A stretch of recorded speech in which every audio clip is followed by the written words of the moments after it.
Well, that music ends very quickly indeed. Welcome, everybody. Welcome to Friday's Irish Whiskey Lock-in live stream every Friday on Facebook, on YouTube, on Twitter. We are here to end isolation, to bring people together, to raise a glass to our health, to each other, to surviving another week, to getting through another great week, and coming together to celebrate, to share in our love for Irish whiskey, this fantastic spirit that we all love and enjoy. We've got a great night for you tonight on the live stream. We've got people joining us from all over the world again. So tell me whereabouts you're joining from. Let me know what's in your glass. We have an exciting night of tastings ahead of us and of stories and of sips. And I'm really excited to introduce our guest to you, which I'll do shortly. But in the meantime, let me know where you are. Sheng is here. He lives for the Friday turtlenecks. As one man said on Twitter today, I'm putting the neck back in turtleneck. And that's all I can do. I'm the only man in Southern California in the 80-degree heat brave enough to don a turtleneck. But we do it for the whiskey cause. We've got JJ in Toronto. He's drinking his Method and Madness single grain. Great stuff. Daniel Pennington in Ireland. Michael Cully in Ireland. Paul O'Kane, good to see you, Paul. Chatted earlier as well. Daniel, good to see you. Connor in Dublin is on the Method and Madness. We've got folks joining from all over Ireland. Great to see you. Jonathan Boyle is drinking a drop of Stag Junior in Dublin. Val in Waterford is joining us, which is fantastic. So great to see you all. Great to see so many of you turn up. It is a busy week of Irish whiskey tastings and live streams and podcasts and content. You can't move for Irish whiskey news anywhere this week, and Irish whiskey content and videos, which is great. And it's wonderful to see so much interest and so many people turning up and enjoying, and so many people putting out great content. So we've got people joining us from all over. Dubai, John O'Donovan is all the way over there in Dubai with a serious lack of Irish whiskey. I would have thought, John, you'd be the man that could solve that for yourself. Julie is in Denver, Colorado with Clonakilty Double Oak. And John is drinking a drop, obviously Daniel Pennington finishing a glass of wine. You're in the wrong room there, Daniel, if you're drinking a glass of wine.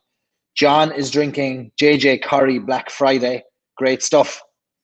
And Greg is joining us from Columbus, starting off with a heavy measure of Writer's Tears Copper Pot. Delighted to see so many of you. So many regulars turning up here every Friday. Tonight, we are going to taste three amazing whiskies, three very different whiskies, two extremely unique whiskies. We may have the only two samples of Waterford Distillery's whiskey in the United States right now. If there's more out there, I'd yet to hear about them, but we've got two samples here, two single farm samples that we are going to taste. To get Ned Gahan, the head distiller at Waterford Distillery, will join us shortly. Who is very kindly given us his time this evening to talk us through these whiskies that he has been responsible for. A big day at Waterford Distillery, and we'll talk about that when Ned comes on shortly. And then we will move on to this beast, Midleton Very Rare Dair Ghaelach Knockrath Forest, tree number 6. This lovely presentation box here, as you can see, I've already opened it because it couldn't stay in that bottle any longer. It had to be tasted. I'm looking forward to sampling that again shortly as well. Maureen is joining us from Canada with some powers. Great stuff.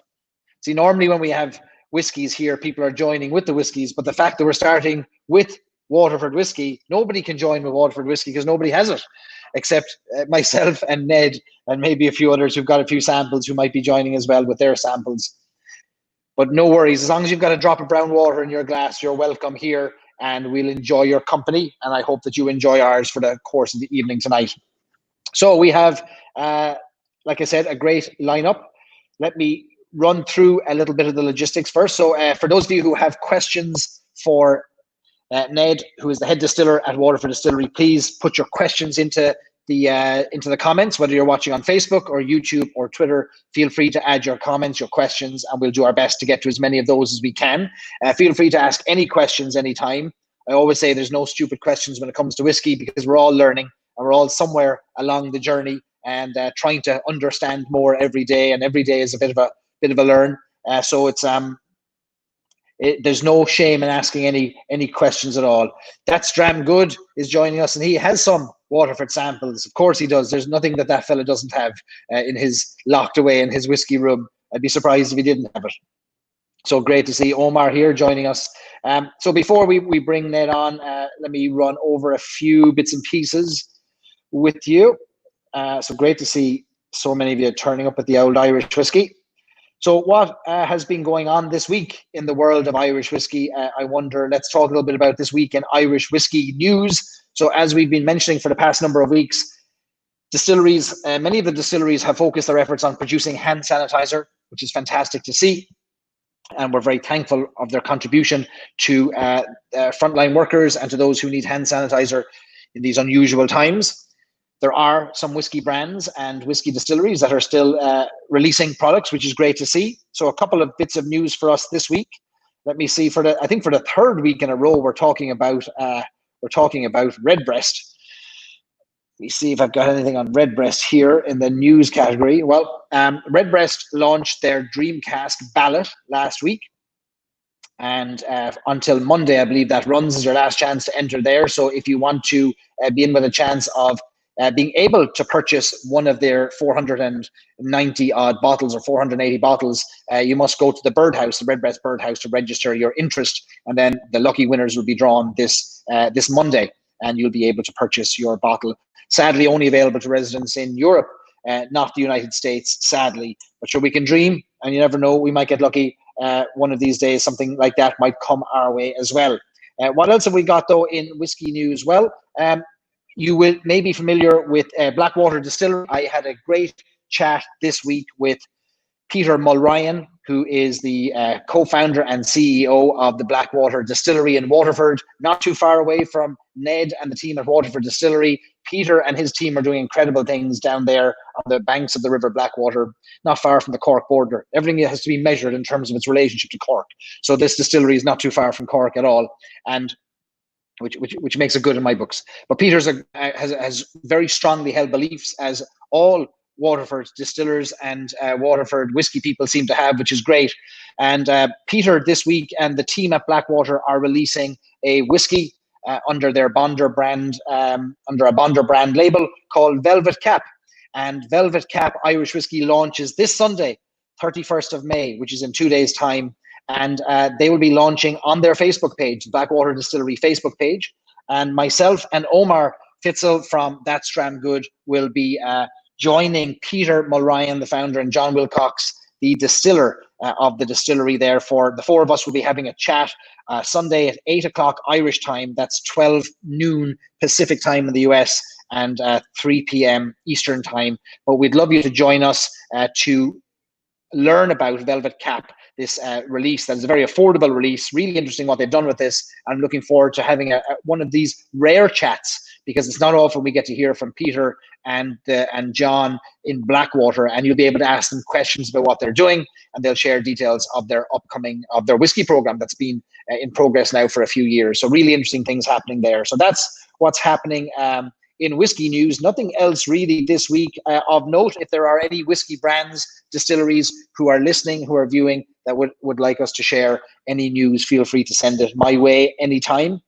But the podcast with Peter is available wherever you get your podcasts. It was had a great reception this week, and it's available on Apple Podcasts and Spotify and anywhere else, including storiesandsIps.com is where you can get you can listen to that podcast. And I'd love you to do so, and I'd love you to do that before you attend the tasting and the launch of Velvet Cap, so that you get a deeper understanding of what Peter and the team are trying to do there. So really excited for that taking place this Sunday. But moving not too far away from, let me see, a few comments here before we go in, saying I'm fairly out of sync on Facebook and Twitter. Let me see, can everybody hear me okay? Make sure that you can. Let me know if you can hear me. It sounds like you can.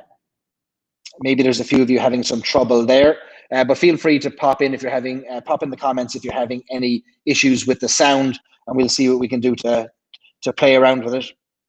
But it sounds like, yeah, it looks like a few of you are, yeah, everyone's hearing it okay. Okay, good. Always good to check. I could be talking away to myself for an hour and not realize that nobody could hear me. That'd be a great night. All right, so yes, let me see. Sean, David on Facebook says, yeah, it's fine. And That's Dram Good said, we can hear you, but your sound is a millisecond out. Oh my God. It's a good job we're not launching a shuttle. A millisecond would count. But I'd say for tonight, I'd say we should be all right. Jonathan says I'm out of sync. Too many of you turned up to this tasting tonight. David says it's fine. Yeah, Peter says it's fine. Okay. Well, if you do have trouble, I know what has worked in the past is logging out and logging back in. Or if you're watching on Facebook, here we go. Steve says he can hear fine. It was out of sync, so he just reloaded the page and it was all better. All right, so just refresh the page, come back in, or go to watch it on YouTube or Facebook or Twitter. If you're not on one of those, you can watch it there. Yeah, this can happen sometimes with technology. We're at the mercy of this technology every time we go live. So we should be okay. That's Dram Good said the sound's all right, but the turtleneck is hard to watch. Well, you can also turn off the you can turn off the camera. You don't have to watch it all. You can just listen. All right, so we are going to move on with our program. It sounds like no major issues anyway. You can hear me all right. If it's a millisecond out, we'll survive that. So last year I had the privilege of spending some time in a fantastic distillery, the Waterford Distillery in Waterford, the county of Waterford, the city of Waterford, in the southeast coast of Ireland, and had a fantastic day there with Ned and the team, and they were kind enough to show me the ins and outs of the distillery and literally open the books on the distillery to show me how everything operates, their approach to distilling, and it's very different. It is unique. It is exciting. It may be one of the most talked about distilleries in Ireland at the moment. It's certainly one of the largest distilleries in Ireland that has yet to formally release their product, and they have so much stock sleeping silently, waiting for it to find its time in a bottle and in a glass. But I'm delighted tonight that we get to bring Ned Gahan, who is the head distiller at Waterford, to join us. Ned, you're very welcome to join us tonight on the live stream. Hello, Barry. I didn't have any turtlenecks to wear. My neck wouldn't suit that, so I'll leave you take that. And I'll take one for the team with my turtleneck. Yeah, if I'm out of sync, hopefully I don't need subtitles for anyone who's watching in as well. The Kilkenny accent there would be tough to translate over to the US, would it? Yeah, South Kilkenny accent, East Waterford maybe, around the Ferrybank border there. So yeah, hopefully people would understand. Well, your buddy John Fleming says this is hosted by a good Kilkenny man. So he's waving the flag already for you. Oh yeah, John sent me down. I might join in with you later on. John sent me down a little sample from his carry out in Killarney, a bit of the Dair Ghaelach, so I might sup that after we do our own little tasting. John only sent that so you'd share the logo of carry out off license on the screen, and well, you know. I think he might be looking for a few bottles of Waterford stuff as well. You wouldn't know, but yeah. But listen, you wouldn't know. Once we know that it's I scratch your back, you know, that's the way. It. Yeah. So Ned, you're joining us. You're a head distiller at Waterford Distillery. You gave me a great day out last year where I expected to be in there for about an hour, and you told me that we'd be in there for about 6 or 7 hours, and you weren't wrong, because there was so much to see and there was so much to do and so much to learn, and I probably could have spent 6 days there. Such is the lengths you're going to in the distillery, which I'm excited to dive into. So for those folks who are not familiar with where Waterford is, let me show it here on the map. It is not in Cork. It's in not Cork. It's in Waterford, down the southeast coast of Ireland. And Ned, the distillery itself is not a purpose-built distillery. The distillery had a former use, didn't it? Yeah, so I suppose the site is there, Barry, since 1792. So it's a long history of brewing and distilling there. It was known as Cherry's Brewery, probably still is known locally as Cherry's Brewery. But Diageo would have taken it over in 1956, I think. So it would have been originally the Strangman Brewery. So a long history of brewing there on the site. But Diageo took it over, Guinness took it over, and we would have been making traditional beer, Smiddix. We would run some Hoffmans, and we would have done some cider there as well. But in 2003, they spent 40 million euros upgrading the site to what was called a beer blending agent plant, or BBA. So we would have made Guinness foreign extract for African markets. So basically a concentrate Guinness that we would have sent out to about 40 different markets. But in 2013, they decided to close ourselves, Kilkenny and Dundalk, for commercial reasons, downturn in the beer market. And I suppose it's funny, 2 of the 3 sites, ourselves and Dundalk, now are 2 distilleries, John Teeling up in the Great Northern and Mark Rainier in Waterford. So what would have happened then is Mark, former CEO at Bruichladdich, bought Waterford in the end of 2014. The story goes that he was told famously that the finest barley in the world grows in the southeast of Ireland. Is that right? Yeah. So Duncan McIlvery, who passed away recently there from Bruichladdich, a very good friend of Mark's, would have told him that the best barley he saw ever came from the southeast of Ireland. So I think that stuck with Mark. And what Mark was doing at Bruichladdich, or started to do at Bruichladdich, was to explore terroir as a concept. Mark would have spent 20 years in wine and would have seen it every day in wine, and started to explore with Bruichladdich. Probably didn't get as far as he would have liked, or couldn't maybe explore it as well, because just the infrastructure and stuff. So it was probably his thinking was, I'd like to do it full on somewhere. So when he left Bruichladdich, he was looking for a different project, kind of what we're looking at. So we have different farms. We have to date about 82 or 3 different farmers that supply us. So as you can see, barley is king there in the Waterford colours and all, Waterford Distillery colours. Thanks, Barry. I'm on brand on the day that's in it. So what we're doing is we're looking at getting single farms. So we work with Minch Malt, who are our malt suppliers, and they have the farmers. So we have 100 tons from each farm that is supplied, and that goes to Dalton's in Kilkenny. So Dalton's in Kilkenny built a purpose warehouse for grain, Mark called it the Cathedral. We also have a smaller one called the Chapel. So the grain is stored there separately. So what would normally happen is the farmer would bring the grain to the merchant and put it there. But to ensure full traceability, Dalton's actually go out and collect the grain from the farmer. So we have full traceability from the day that the field is sown. We can tell you everything that has happened to the field, how much fertilizer was spread, when it was spread, what was spread, when the grain was sown, and everything that happened to the day it gets to the bottle.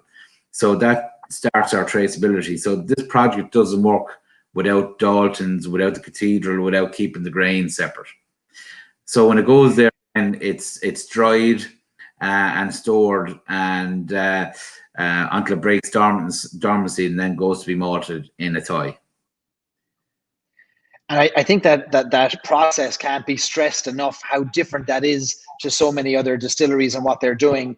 You're spending more money, taking more time, adding in more steps to create a whiskey that you believe deserves more time, more money, more steps, because Mark and yourself and the team have beliefs related to barley being so important to that end result, that it needs to be taken care of so specially, right? Yeah, so I suppose it does go back to barley being the king, and barley is where we believe the flavor comes from.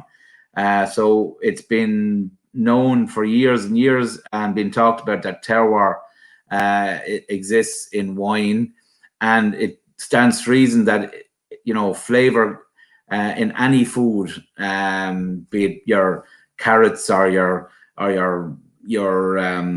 potatoes that we'd have in Ireland, or any food that is influenced by where it's grown.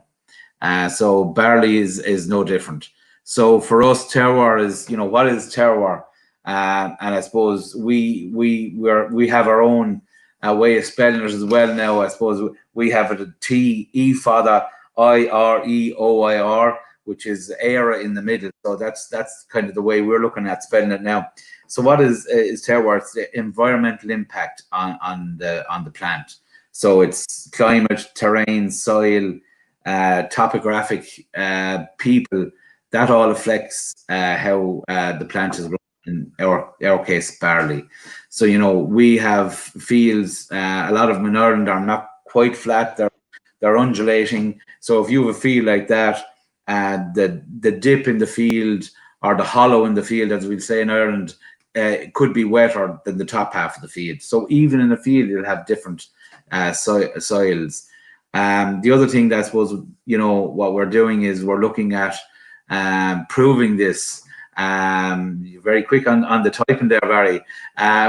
We're looking at proving it. So we're doing a terroir project with Dr. Dustin Herb from Ireland State University and Teagasc in Ireland to prove that terroir exists in malt and barley for Irish whiskey. So we're 3 years into that, nearly there, and the findings are very encouraging. So I know that you can do it now, and we know that you can do it. You're able to trace, you're able to track, you're able to create this single farm whiskey, and what a remarkable achievement. But the big question is, but why? But why do it? Is it because of the end flavor? Is it because we want to prove that terroir exists? What's the big why, do you think, in doing it this way? Why are we doing with the single farms? Because we're going to make a better whiskey. It's a bold statement.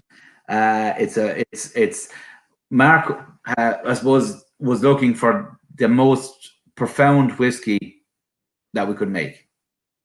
So by stripping back to the elements of the barley, the farms, we can put it together any way we wish. If you get all the farms going in together and supplying thousands of tons, you can't keep it separate. It's like going to it's like going into a kitchen. It's like going into a Michelin star kitchen, open your cupboard and having all the ingredients in front of you, or having one or two ingredients. And that's the way we look at it. Each farm is an ingredient that we can put together whichever way we want, or as a single farm. I suppose the plan was always to have cuvées or grand vans, is to have layers and layers and layers. We're releasing, our first releases are single farms. Okay, the Pilgrimage is a cuvée, but in general, we're doing single farms, and we're seeing that as a stepping stone. These are ingredients or stepping stones to the cuvée, to the grand van. It's giving people an indication of what's coming down the line. So for those of you who want to see the larder of ingredients at Waterford Distillery, here it is. This is a secret room. You'd have to know exactly where this is to get to it. But yeah. Ned walked me through this, right? And Ned, what's this is probably full now, is it? What's the sound to get in, Barry? I forget. Oh, no. You have to remember now. Willy Wonka. Willy Wonka. That's the magic word, is it? Well, no, it's come with me and you'll see the world of pure imagination. Yeah. Let me show that again for those who missed it.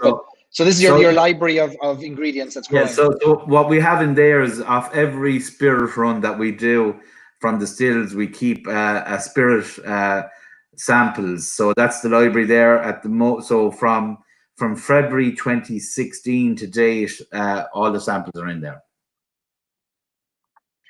And that's just growing and growing and growing. Yeah, we also have tanker samples there as well.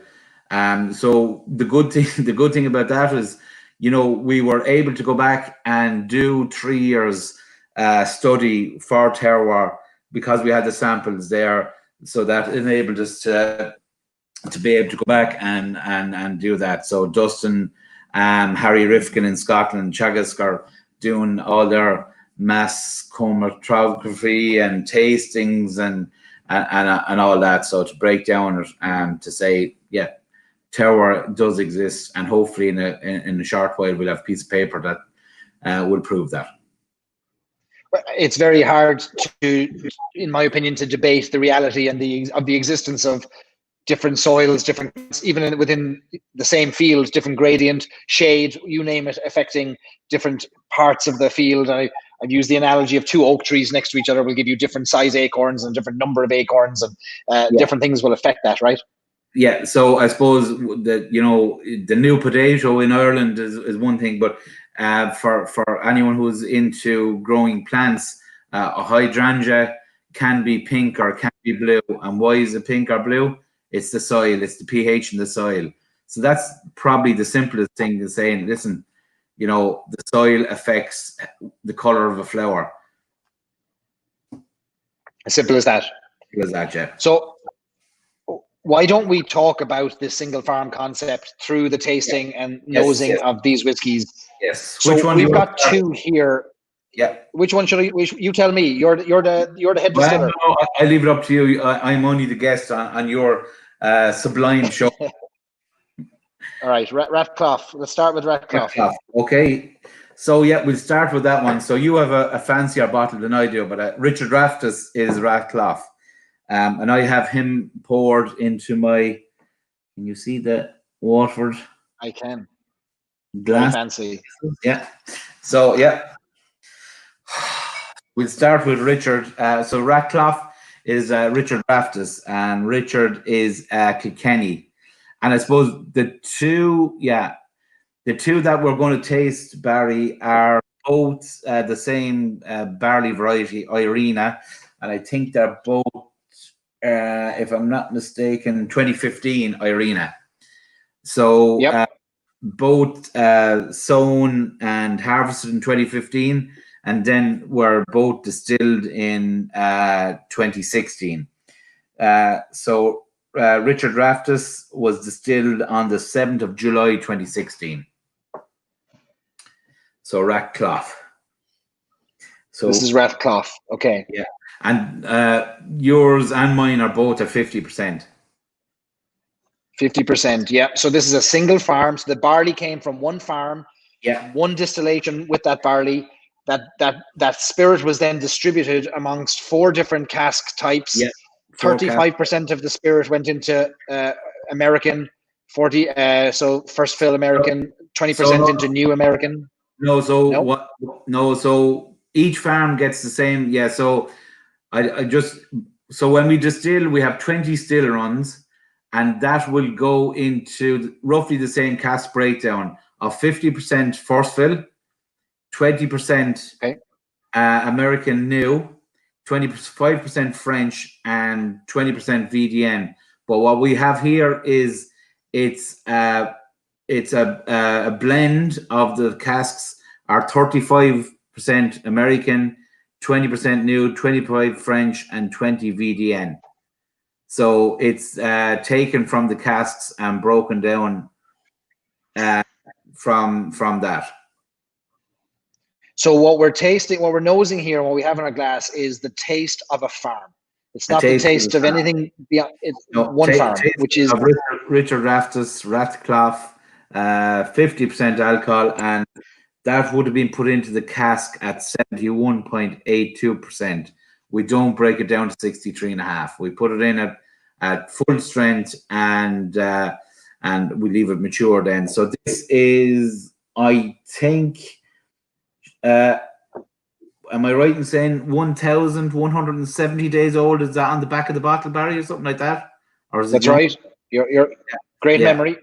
So yeah, so we're supping the same sample. So for it to be officially whiskey, it has to be 1,090 days old.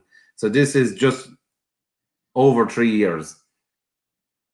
So, and the nose is incredible for a 3-year-old whiskey. The notes on this. Yeah. So the one thing I will say about this, I'm sure I'm allowed to say it, and if I'm not, I probably won't get sacked anyway. but this is coming to your shores. Yes, it's coming to America. You heard it here first. It's coming to America. Like Eddie Murphy. They should probably make a film about that, something like that, coming to America. So Ratcliffe is going to be one of the releases in America. So yeah, on the nose, Barry, I'll just rattle off a few of the things I'm getting there now, and you can join in as well. And if anyone else has a sample, maybe Omar, you can throw a few comments as well. But I'm getting corns, cherries. I'm getting a kind of citrus, orange and lemon. Flowers, kind of fresh flowers. I'm getting a kind of some people might not know this, but I get rhubarb as well. Rhubarb, yeah, interesting. I get the cherry. Cherry is very strong. Yeah, and just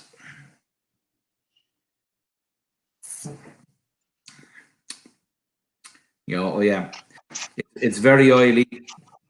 Getting a good sweetness off it, and I'm getting a sweet white wine there now as well. It's there's a little bit of spiciness there, a little bit of heat that's just lasting all the way through. The other thing is just getting a slightly there's good oil creaminess there. If you can see the glass, I don't know how well you can see it, but the oils or the legs are extremely thick and just welded to the glass. Okay. So tell us about that VDN. So the Vindu Naturel, it's not something that's commonly known. So I suppose, the casks we use are American force fills, so ex-bourbon casks. Everyone will know about that. We use American new casks. We buy them from Kelvin and Speyside, French Premium and the VDN. So the VDN are Vin du Naturel, sweet fortified wines.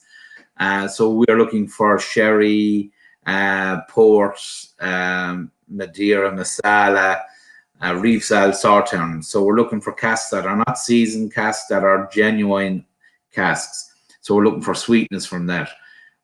We are not using coloring E150. And I suppose I probably should say today, some people may know we filled our very first bottles today. So we filled the pilgrimage today, which we big day. Yeah, big day, which we were hoping to have out already, but this COVID has delayed a lot of things, but we will get it out. So the pilgrimage was bottled today. So 1,500 bottles were filled.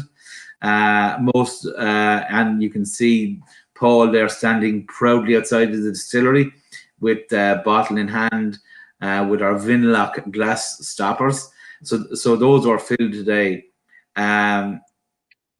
So our releases will be around 50%. We won't be going under 50%. We will not be adding colouring, so it's a real natural whiskey. So we're depending on colours from our cask. So I suppose that's one of the reasons that we're using the different cask types. The other thing is it gives us flavours, it gives us options. We are spending 30% of our overall budget on wood, which is fairly substantial. We are looking for good wood.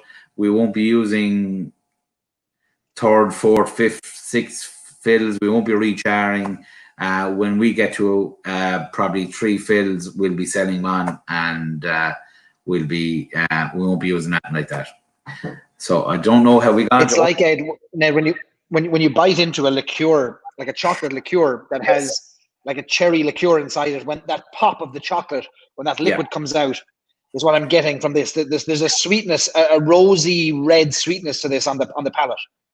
Yeah, it probably would remind some people of my cheeks sometimes when they get rosy and red when under pressure, or probably at a disco or something like that. But yeah, So yeah, it definitely has a kind of a dark chocolatey, sweet, cherry stone on the nose and that as well. So for many new, let's call them young whiskies, this is barely 3 years old. I know in my past, if I've tried a young 3-year-old whiskey, there can be a harshness to it. There can be a very distillate forward flavor to it. The barley is coming through in a thick ethanol alcohol way. Somehow this has balanced out in a very short period of time here. And would I be right in saying you're putting that down to both that slow distillation approach, the barley, but also then the quality of the casks? Yeah, so I suppose you have been fortunate enough to be in the distillery, and you probably have some new make there. For us, our new make is very drinkable. Even at 71.3 or 4%, yeah, you have a bottle there. Our new make is very drinkable. So we are looking for a really, really tight cut. We're looking to get the best quality spirit we can get. We're not looking for spirit that's in any way offensive. We're not looking for spirit that goes into feints. So yeah, we're putting really, really good spirit into the cask. So I suppose that helps us. Our spirit is very malty, very barley forward, which you'd imagine it should be anyway. But by us having a really slow distillation and a very tight spirit cut, we are really putting probably the best spirit possible into the cask. So it's not getting harshness at all. So by having a really good wood policy, really good spirit, our 3-year-old here will stand with as a whiskey that's a lot older, so that we don't have to say this is only a 3-year-old. This is our whiskey. That slow approach, obviously it's more expensive. Obviously it takes more time. It reduces how much you can make in a period of time. But I'm reminded of the slow food movement, which today is more embraced than it was, let's say, back in the 1960s and 70s, when slow food as a concept was introduced. And you had people like Myrtle Allen in Ballymaloe, in East Cork, praising this slow food, slow growth movement, which today we appreciate, and transparency of ingredients and sourceability and traceability. That's new to the Irish whiskey world, because for the last 20, 30 years, really, it's been large brands that have led the way, and they haven't focused perhaps as much on the individual ingredients so much as creating a consistent product. So this seems like a slow, in the best way possible, approach to whiskey production, isn't it? Yeah, no, it is. Like we are not doing this in a very efficient manner, but we're doing it in the way we want to do it. I suppose we're looking at fermentations that are 120 hours. Normally, fermentations are finished after 50 to 70 hours, but we are waiting a little bit longer. The reason we're doing that is we're promoting a secondary fermentation, malolactic fermentation, that will have extra fruitiness, extra floralness to it.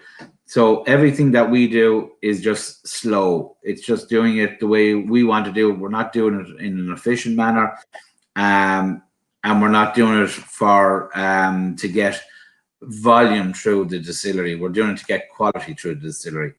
So you know, and we are transparent. Just, I see one question coming up there, Barry. MC Drammer is asking what happens the heads and feints, and you know, we're transparent in it. And for conventional farms, there is a crossover. So from the end of my farm to the start of your farm, there's a crossover on the low wines and feints. We keep low wines and feints separate for biodynamic and organic and heritage grains that we do, but for conventional is a crossover. The crossover is about 13 to 1500 LAs of about 30,000 LAs, so it's less than 1%. It's about, I think it's even less than 0.5%. And if we were to keep them separate, we would have a store built IBCs for the spirits, for those low wines and faints. And if we never did My Farm again, that would never be used again. So there is a very small crossover that we've always said we're not trying to hide it at. It's probably less than 1%, and it, you know, we're not keeping a library of low wines and faints. Right, right. Ed asks, what is meant by tight cuts? Does that mean narrower hearts? Would you explain that, Ned? Narrow heart. So yeah, so when we run our stills, we've mentioned we'll run them very slow. So when we're on heads, we are running probably no more than 300 liters an hour. So it's a really, really small flow, really low flow. So if you look at it in terms of time, and this is time and fractions. So this is the speed. So the slower you go, the easier it is to make your cut. So if you're going quick, the heads will could potentially go into the spirit. By going really slow, you can make your cut a lot easier. So for us, the heads would take about 30 to 33 or 4 minutes. The cuts are done by the distillers. They're not done automatically. They're done on nosing and tasting. So they will cut from heads to spirit, and we start collecting. Then we'll run no more than 500 liters an hour on spirit. So really, really slow. It's a trickle. And so if our start point is 77.2 or 77.1 or 76.9, we don't go below 66 ABV. We could go below it, but we choose not to, because we're looking for a lighter spirit, a more elegant spirit. The fainty part of it, or we don't want to go near the faints, and we're not losing it. It's going back into the low wines. So we would start probably 77 or thereabouts, and we don't go below 66. There's something there that you said, Ned, that's worth picking up on, which is that you said we choose not to, and you've chosen not to do many things conventionally in the distillery.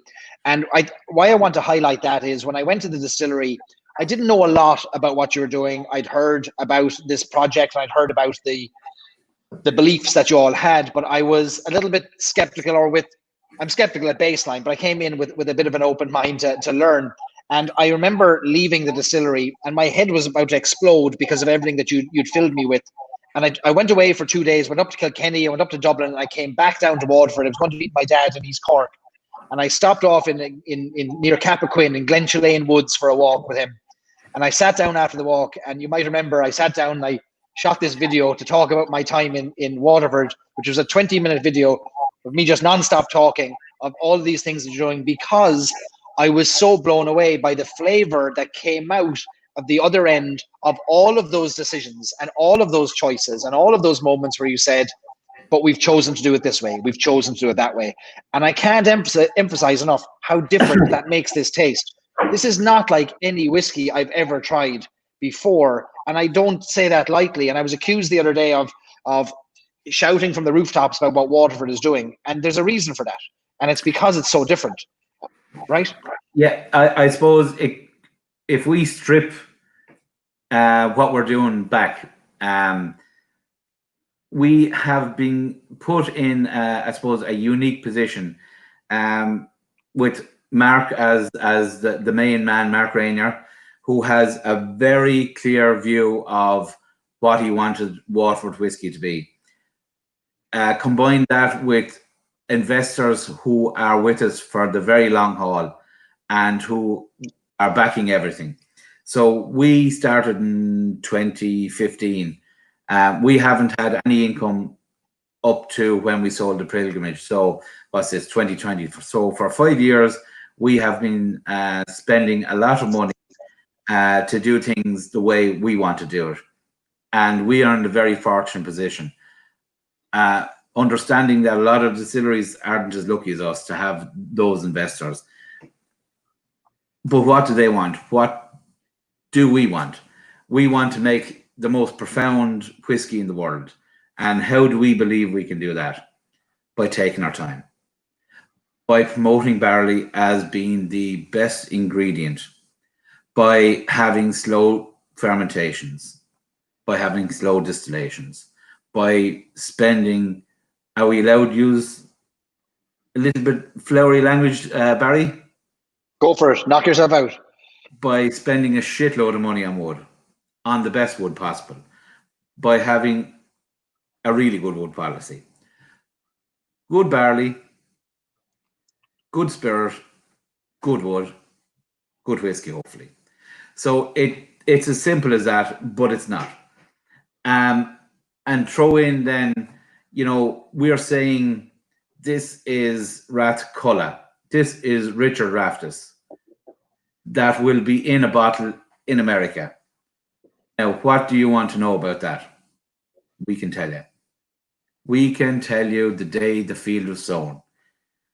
We can tell you how heavy the sowing was. And we can tell you everything. And when I say everything, Mark jokes, we could nearly tell you the inside measurement of the farmer's leg, but not quite. We can tell you the weather to the nearest weather station, which can vary from kilometre to kilometre, but we're probably within 3 or 4 or 5 kilometres from every day that the seed was in the ground to it was harvested. We can tell you rainfall, sunlight, temperature, snow, wind. And I suppose it goes back to why is the southeast of Ireland one of the best, or the best place for growing barley. And it kind of comes back to really good conditions, weather conditions. Sunlight. So sunny southeast, we don't get a huge amount of sun, but we get a lot of sunlight. So our days of sunlight are very long. You know, if we were to grow barley in Australia, you'd get better weather, but you wouldn't get longer days. The sun goes down in the summer probably, 7 o'clock. Whereas in Ireland, it's bright until 10:30. I saw someone was commenting on my farmer's tan, or the suntan. I was outside until 10 o'clock there to see doing a bit of gardening and stuff. But, we have it, and that helps the barley plant. That's what makes barley such good in the southeast of Ireland. But we take our time. So all of this approach, you take your time with it. You've made this big gamble ultimately, though, on the whiskey tasting differently, or the fact that it does taste differently, and that's a good thing too, so that you can layer the various farms together. We've got 2 of those farms here. So the same barley crop, Irina 2015, but 2 different farms, 2 different parts of the country. Should we try those side by side, Ned, so that we can explore that? We should probably go with Rath Eden then. So we've smelled and tasted Rath Culla, which is Richard Raftus. So we're going to have a look at Rath Eden, which is going to be bottled on Tuesday or Wednesday. So that will be an online release at the distillery. So we're going to do 2,000 bottles of that. So it's Stephen MacDonald. So Stephen is from County Laois. I think I have the bottle here. So Stephen is County Laois. So this is a little bit over 3 years as well. Same cask breakdown that went into this, made up this. And this was distilled at 71.18%, and it's a 50% alcohol. So Rath Eden, straight away on this, Barry, I'm going to come out with a few ones that I'm getting off this. I'm getting barnyard. I'm getting a farm off this, right? Earthy. There's fruity wine notes. It's 100% different. Yeah, I did something. I did the other night, the London Whisky Club. We did a tasting, and we did Rath Eden. And again, something I'm not sure some of your audience will be very familiar with. is nettles. I'm getting nettly. I'm getting nettles or a kind of a wet ferns off this as well. But it's different. Now, some people would say, yeah, it's after being in casks, but I know, and you have been lucky enough to smell and taste the different spirits, and the different spirits are different. They are different. There's no doubt about it. And I've just been picking up the 2 glasses now. Admittedly, the first one's been open a few minutes longer, but on the same cask components, I mean, it's a noticeably different spirit. The Rath Eden to me is more barley and spirit forward than the Rath Clough is. Rath Clough, now going back to it, reminds me of walking into one of them old time sweet shops. And have you ever smelled? Yeah. Have you ever smelled the rhubarb and custard sweets? Oh yeah. Rath Clough, old mahogany and old wood in there. Yeah. Rath Clough now just reminds me of an old sweet shop, and I'm smelling, and I want sweets now. Unfortunately, I don't have them, so I'm going to have to raid the kids' treat jars now after this, probably. But Rath Eden is earthy, farmyard, barnyard. Bit of there. There's a light straw, but there's a kind of a moist, a damp straw in there too. Wet wood meets wet straw on the nose, isn't there? Yeah, and that's kind of what I'm probably saying is the nettly, damp fern. There's a sweet spice to it as well. It's changing by the minute too. But it's Rath Eden is very, for me now. That's very dry on the mouth. Yeah, very dry.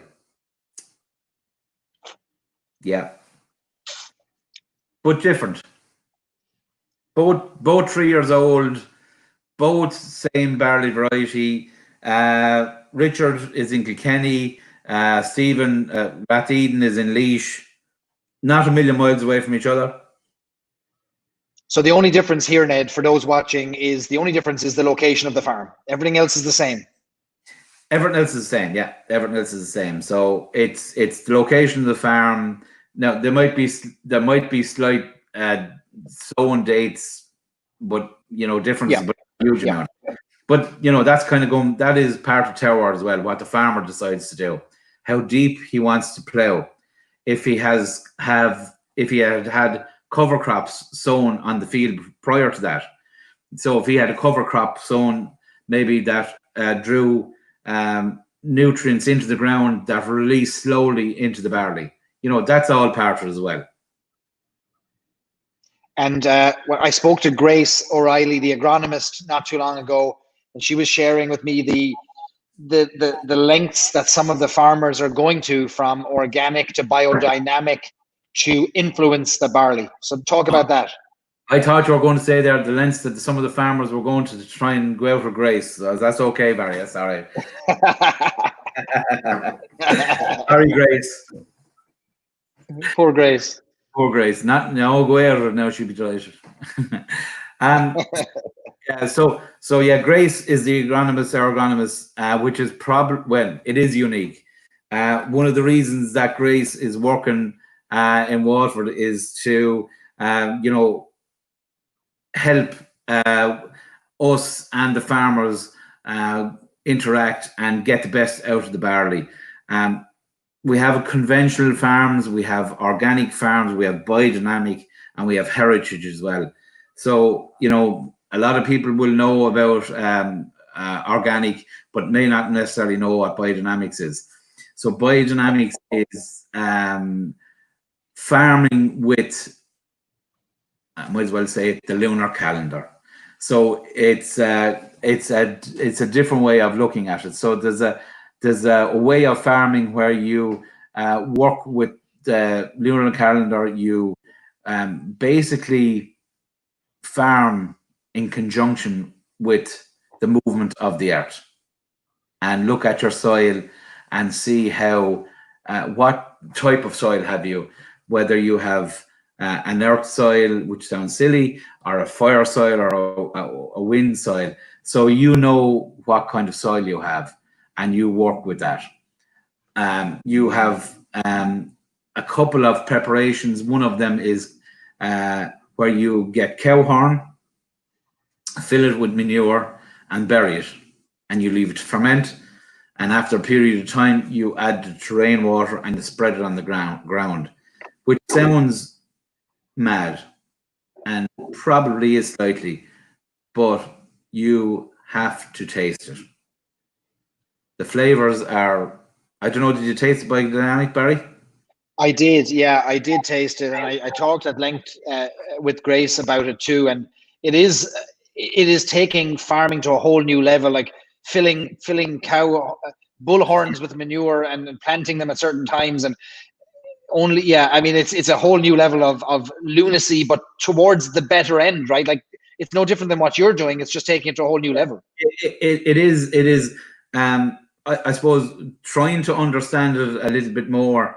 Obviously, Grace has a lot more experience in this and can talk more eloquently about it. But I asked one of the farmers, the biodynamic guys, you know, how do I try and understand this? How do I try and explain it?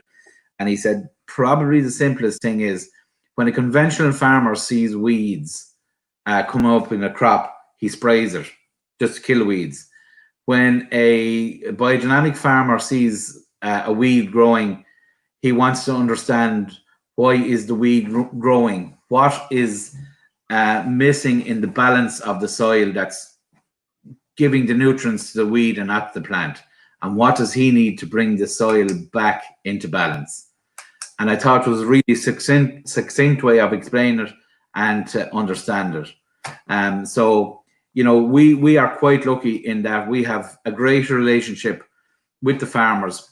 A lot of people would think that we actually work hand in hand with the farmers, but we work with Minch Malt, and Minch Malt work with the farmers. So Minch Malt have contracts with the farmers, and we have a contract with Minch Malt. So Minch Malt will pick the farmers. There's a specification that has to be met for the grain to come in. But I suppose one of the things where the farmers are probably after buying into Waterford is the potential to see their farm or their grain being a single farm release. So, you know, that's a big thing. But also, how many farmers can say, you know, the grain that I've sown, I can trace that all the way to the bottom. So if a farmer is supplying milk or cattle or grain, it's usually going into the market. They have no idea where it goes. It goes into the ether. They can't trace it. Maybe on a small scale, but on a big scale. So I think some people might think we're a small distillery or an artisan distillery. And we're filling roughly around 7,000 casks every year. We're doing 1 million LX, which is roughly around 1.4 million litres bulk. So we're not doing it on a small scale. So for a farmer to supply into Minch Malt or into any malt store or supply their cattle or milk, and then to be able to track it to the final product is huge for them. They have a really farmers, you know, Irish farmers are custodians of the soil. They are fourth or fifth or sixth generation. You know, a lot of them are doing it, you know, not for profit. They won't make huge profit. They're doing it for the love, and you know, and that. But to be able to have to follow their grain to a bottle of whiskey is huge for them. It gives them great pride. So we're going to have so the first releases were, we might have our Ballykilcavan and Ratheden, right? So they're the first ones. There'll be a few more single farms, and they are our salespeople. They have such pride 100%. to everyone about it. And I loved watching, Ned, on your big sharers on social media, your big proponents of letting people know what's going on, and that extends back to the farmer. And the way you've showcased farming families has been particularly interesting to me, to be able to meet the farmer virtually, to see them ploughing the fields, sowing the barley, harvesting, talking about what it meant, or even saying, it's been so dry here, we've not been able to lay down our crop yet. Here's what's happening with the weather, like the realities of farming. Yeah. And that's it. And I suppose, I don't know how proper this will be now or not, but we are not an Irish bigara come here till I tell you a story. Our story is the barley. So, you know, the farmers are the story as well. So 2018 was one of the worst harvests in living memory for a long time. So we had the beasts from the east. So normally farmers would like to sow the crops by Patrick's Day, 17th of March. And if they can get into the ground earlier, great. Like there's been years where they've got grain sown probably the end of February or even the middle of February. They didn't sow until probably mid to end of April, which is a disaster. And then we had a really strong, very big heat wave in the summer. So the crops came in really early. So that meant you had a really short growing year. So normally farmers would probably like to be around 3.5 to 4 tons an acre. I think 2018, they might have gotten 2.5, maybe 3 tons if they were really lucky to the acre. You know, so for them, 2018 was a really, really bad harvest. But for us, it was a different vintage. We had, we buy 2,500 tons of malted barley every year. And we aim to get roughly 1 million LAs from that. So an LA, if you don't know, is a revenue term, is a litre of alcohol. It's a calculation that every distillery works off. So just to show, in year one, we were lucky enough to get roughly 961,000 LAs laid down in around that. Year two, we got 1,030,000 LAs from 2,500 tons. 2018's grain gave us 920,000, something like that. So that'll just tell you that the yield from that grain was very bad. Okay, now, right. So, you know, 2018 then is just a different vintage. So the farmers have trials and tribulations that goes into that year's crop. We should capture. It's all part of the story. So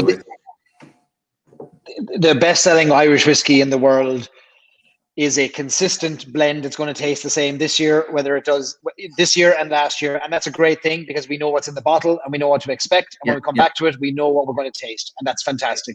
And we celebrate it. What we have here is something very different because it's going to taste different based on the realities of the weather, based on the yield, like you mentioned, based on individual farms. And it's another angle to Irish whiskey that is in no way, in my mind, competing, but it's rather complementing and giving a new approach, isn't it? Yeah. So I suppose we are not going to be a whiskey that's for everyone. And we might as well say that first and foremost. People may not like our whiskey, and that's fair enough. What we are doing is we will not have the same whiskey every time. What we do have is we have a Waterford DNA. We have a Waterford style.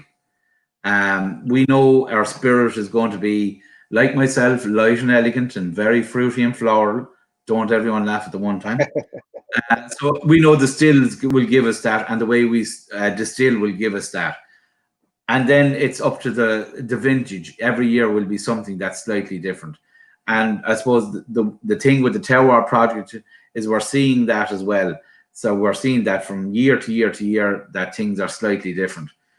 So we're going to have a different whiskey every year. So we will have Rath Eden. It will be coming out and we are calling it Ratheden 1.1 because it'll be yeah. So we're going to have Ratheden 1.1, and the next release will be 1.2 because it'll be different. Because if we put together the exact same cask breakdown, it will be 6 months or 12 months or 18 months older. It'll be different. So we are not looking to have the same bottle of whiskey every time. These are single farms are stepping stones to what we want is the cuvee, the Grand Van, the mixture, all the farms together. The mindfuck, as Mark calls it, of whiskey. So that's the fact. That's an amazing. Like that to me is amazing. Like that library you showed us, that's building all the time. Is that you get to go into that parlor, that larder, and you get to decide what gets vatted together to create the most complex single malt in your opinion that's ever been created. And I think there's few that would doubt the intention, and I think the whiskey. I mean, I'm not understating it by saying I'm blown away by the whiskey at this age, and the contribution of the flavor profiles are incredible, absolutely incredible. A couple of questions, Ned. I know it's very late in Ireland, and you've been very generous with your time. You've answered tons of questions that have come up already, but a couple here. Omar asked one question, which I think is worth answering because it is a funny video. Is there a plan for a single farm from Seamus Duggan? Well, Seamus, I'd say Seamus probably paid Omar to ask that one, but it's like everything, I suppose. When it does come to the single farms, it's about the quality. So yeah, listen, we'd love to do a single farm from Seamus. He's a character. If the whiskey is good enough, we would do it. Yeah. We didn't distill Seamus, I think, until 2017, or maybe just late 2017. So his is not whiskey yet. But when his is whiskey, we will monitor to see is it good enough to have a single release. So the question that gets asked a lot is whether or not you're going to do a single pot still whiskey, and you have a very strong answer, a very quick answer on that one, Ned. No. There you go. Single malt only. Single malt. That's all Single that's being produced. Yeah. Single malt. Like we're look at lots of different things probably down the line. Like some people are asking or have asked before about yeast and stuff. And at the distillery, we have a yeast propagation plant that Diageo left that we will look at some stage. Not at the moment. We're just concentrating on highlighting barley as being the difference. But down the line, it would be great. And Mark has been talking to Neil and that about, Neil is the head brewer, about looking at doing different yeast strains. So, you know, looking at old Irish yeast or going out and getting a wild yeast and doing something like that, or doing something with wine yeast. So we may do something like that. But at the moment, well, single malt. You know, it's single malt. It's more expensive, but that's what we're doing. We're just doing single malt. And it is, and I mean, we know that single pot still is held up there as being the quintessential style of Irish whiskey. Malt whiskey was the whiskey before pot still. Pot still came about as a result of taxation changes, we know, and has been adopted as the quintessential style, and no one's going to argue with its quality. But I do like the stake in the ground, the flag that's being planted. And I've heard Mark Rainier say, well, why would we do anything else? Why would we bother? Single malt is the focus on barley. Single malt and only Irish barley. Only Irish barley. Yeah, like someone asked there a while ago, what happens if there's a disaster in Ireland with barley and farming and stuff? And the answer is we just don't produce that in that year. We're not going to buy. Fantastic. We're not going to buy barley from whatever part of the world, or get maize in or whatever. Like, you know, if there's only 1,500 tons of barley to be gotten in Ireland, we'll try and get it. So what we have here, like to viewers in America who are coming across Waterford for the first time, this is just like you have a choice here. You can go to a restaurant that has the same menu every day, every week, every month, and you might be delighted that it's got the same items on the menu. It's got your regulars, it's got the things that you like to eat, and you go to that restaurant because they're on the menu. Or you might go to a restaurant that's got specials of the day based on what they caught in the ocean the day before, or that changes its menu based on seasonality, or that changes based on what the farmers rolled up with that morning to the back door of the restaurant and said, here's what we have today, chef, go create a menu. And what you've got here now is a choice between the two.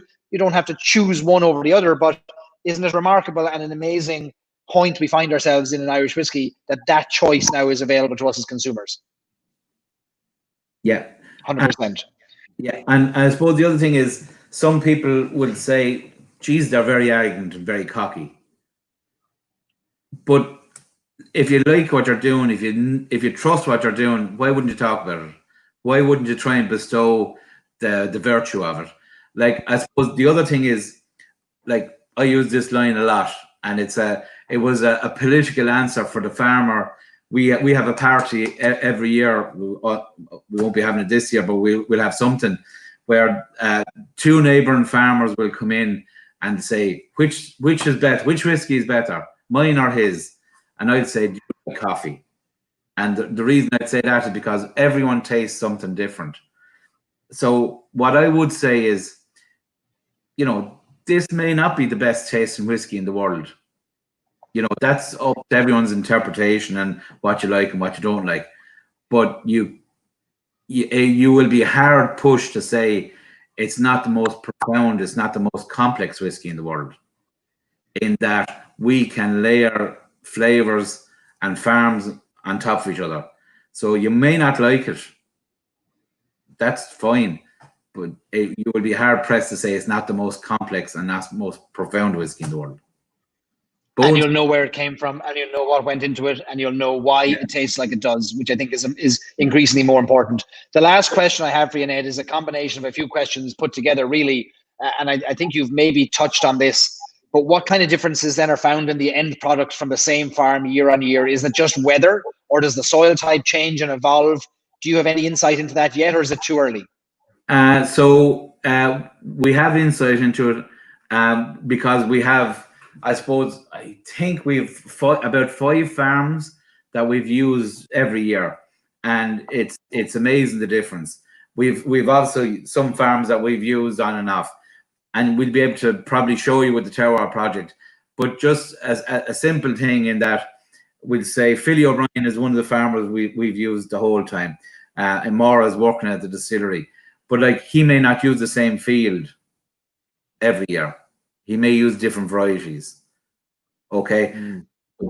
Right. This year, he may sow today in the same field, and he may sow this day last year in the same field, and he may harvest on the 25th of August this year, and he may have harvested on the 25th of August last year in the same field.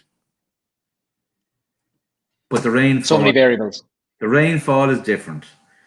He got rain on this day. He got rain on that day. The sunlight was different. There's so many variables just on weather alone. And yes, you can see it then in the spirit. I think you can taste it, the difference. They may be very subtle. It's going to be amazing to be able to go in to the website, which I know you've started to set this up. You have a terroir code on the back of the bottles where you can put a code in. Am I right? Yes. So you can trace back. So I have on the phone. I'll do it there. Are we stuck for time, or how are we fixed for time, or? No, if you're willing to stay here, we'll stay all night. Yeah. Listen. I'm like one of them clocks. When you start it up, you won't shut it up. But anyway. So I'll just show you this. Hopefully it'll work. Sometimes the internet is not great at home here.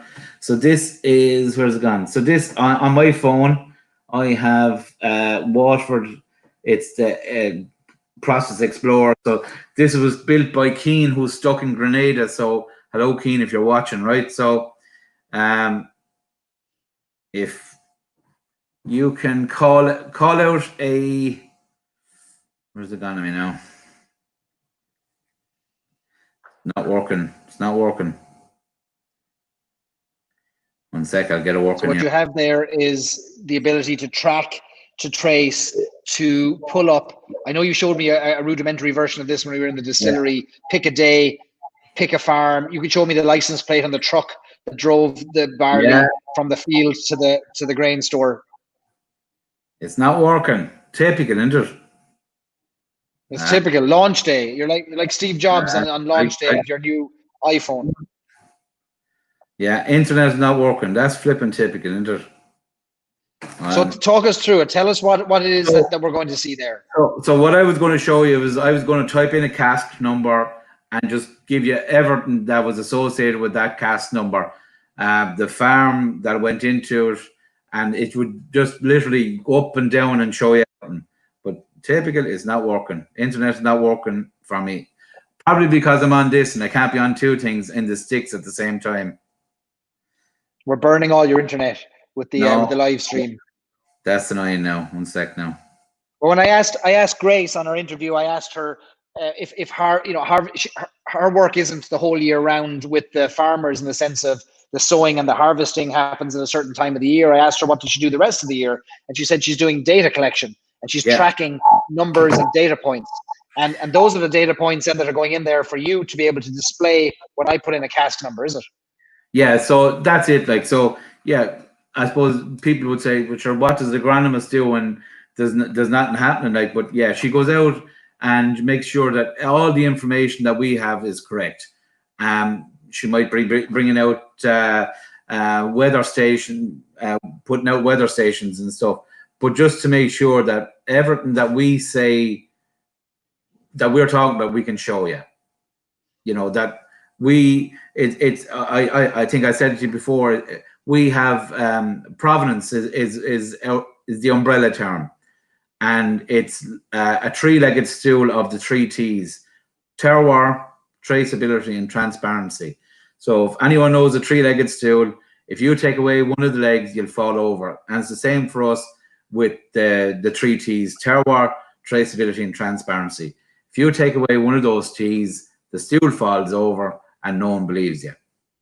So we are nailing our colours to the mast and saying provenance is the umbrella term. Terroir, we're talking about, and everyone it probably knows about, we're talking about terroir, but it's traceability and transparency. We can tell you and we can show you. I've said it before. I said it after it's launch, by the way. I said it after I was at the distillery. You're like, this is madness. Like it's lunacy. This doesn't make financial sense on the surface. It doesn't make resource sense, but it is the absolute. It is the nerdiest, most detail-oriented approach I've ever seen to whiskey in the few short years I've been focused on it, and it's a massive gamble, isn't it? Like the millions of dollars that have gone, euros that have gone in here, is an incredible gamble that this is going to work. Like, are the early signs now are already good, though, aren't they? It's not. It's not a gamble. No, I don't think it's a gamble because listen, at the end of the day, so we probably have, I don't know, 30,000 casks sitting in a warehouse. So someone is going to buy it anyway. You know, the gamble is not doing it. You know, we are in such, like I said earlier on, the stars align for Mark. You know, the distiller, the brewery, and all the other bits and pieces. But it's a gamble if we don't do it. If we didn't do it right and do it properly, that would be an opportunity lost. This is probably once in a lifetime opportunity that cropped up where everything just happened right, and we're going to do it, and we're going to show people what we're doing. We're going to talk about it. As I said earlier on, people may not like it, and that's grand. It may not be for everyone. It may be too challenging for people. You may want the same drink the whole time, and that's perfectly fine. You may be happy with that, This is going to be for the curious. These are going to be for wine drinkers. This is going to be for people who probably never drank whiskey before, who will be challenged by it, who would say, right, this is a single farm. So I get another glass. That's an empty glass. So I can put some of Rat Eden and some Rat Culla in. That's a different drink. That's what we can do. Have you an empty glass, Barry? I have an empty glass, yeah. Well, if you want to keep it for later on, that's fine. But I have more than 3 glasses in the house. You'll be surprised to hear. You put the two of them together now. In any portion you want. Blending glass now as well. Your portion is different from my portion now. I've got trademark rights on my one, though. Yeah. And that's a different drink. Different whiskey now. Different drink. So this is what you call a cuvee, right? You're layering single farms, and this is how you define a cuvee? A cuvee, yeah. So a cuvee for us is just a number of farms. Number of farms. So the cuvee then is what's going to make it to the United States, isn't it? No. You're going to get. Now I have a piece of paper here with all the bits and pieces on it. So you hold that up so we can see it. Oh no. So you're going to get single farms. Is that right? Yeah, you're going to get single farms starting off. And one of them is Rat Culla. So starting off, you'll get single farms. There will be only a couple of cuvées this year. The first one is the Pilgrimage, and there might be one towards the end of the year. Next year will be cuvées, okay, but this year it's single farms, and it's just a stepping stone. This is to whet your appetite.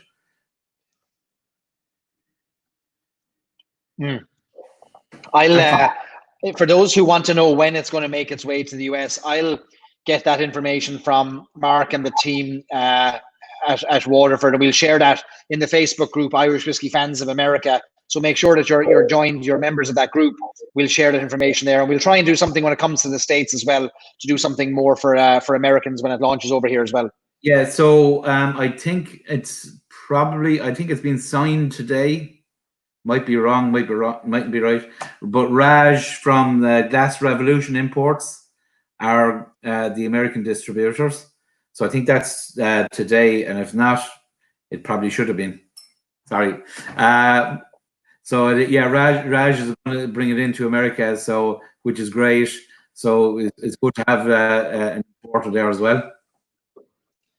I can't stress enough to Irish whiskey fans how important this is to Irish whiskey's development, the changes this is going to force upon the industry, whether they like it or not. Why? Because now consumers know what's possible. And I think up to now, we've had fantastic brands that have led the way and that have opened the doors for other distilleries and brands and bottlers and bonders. This is another chapter in that evolution of the Irish whiskey story, and we should celebrate it. We shouldn't be worried that it's single malt versus single pot still. We shouldn't worry that it tastes different. We should be celebrating what's happening here because of how they're doing it and because of why they're doing it. And so I'm bullish and excited and can't wait for this to hit the shores of America. I know you keep saying it's not for everybody, but it is for everybody who's interested in Irish whiskey. And that's, to me, is the difference. Ned, you have answered so many questions for us. It's 1:30 a.m. in Ireland, and you're still up mixing, blending, vatting whiskies for us live on air, and I can't thank you enough for it. Listen, we're excited to talk about what we're doing. If people want to see what's happening, check out Waterford Distillery. If they have questions, they can send them into info@waterforddistillery.ie. And I know it's getting a bit late and all that, but I know you're going to be talking to Peter and John there on Sunday, and I just want to say best of luck with the velvet cap and the velvet lads.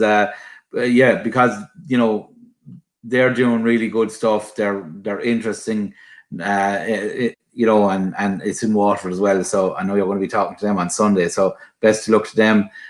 You know, today was a big day for us, bottling the first bottle, and yeah, it's all good.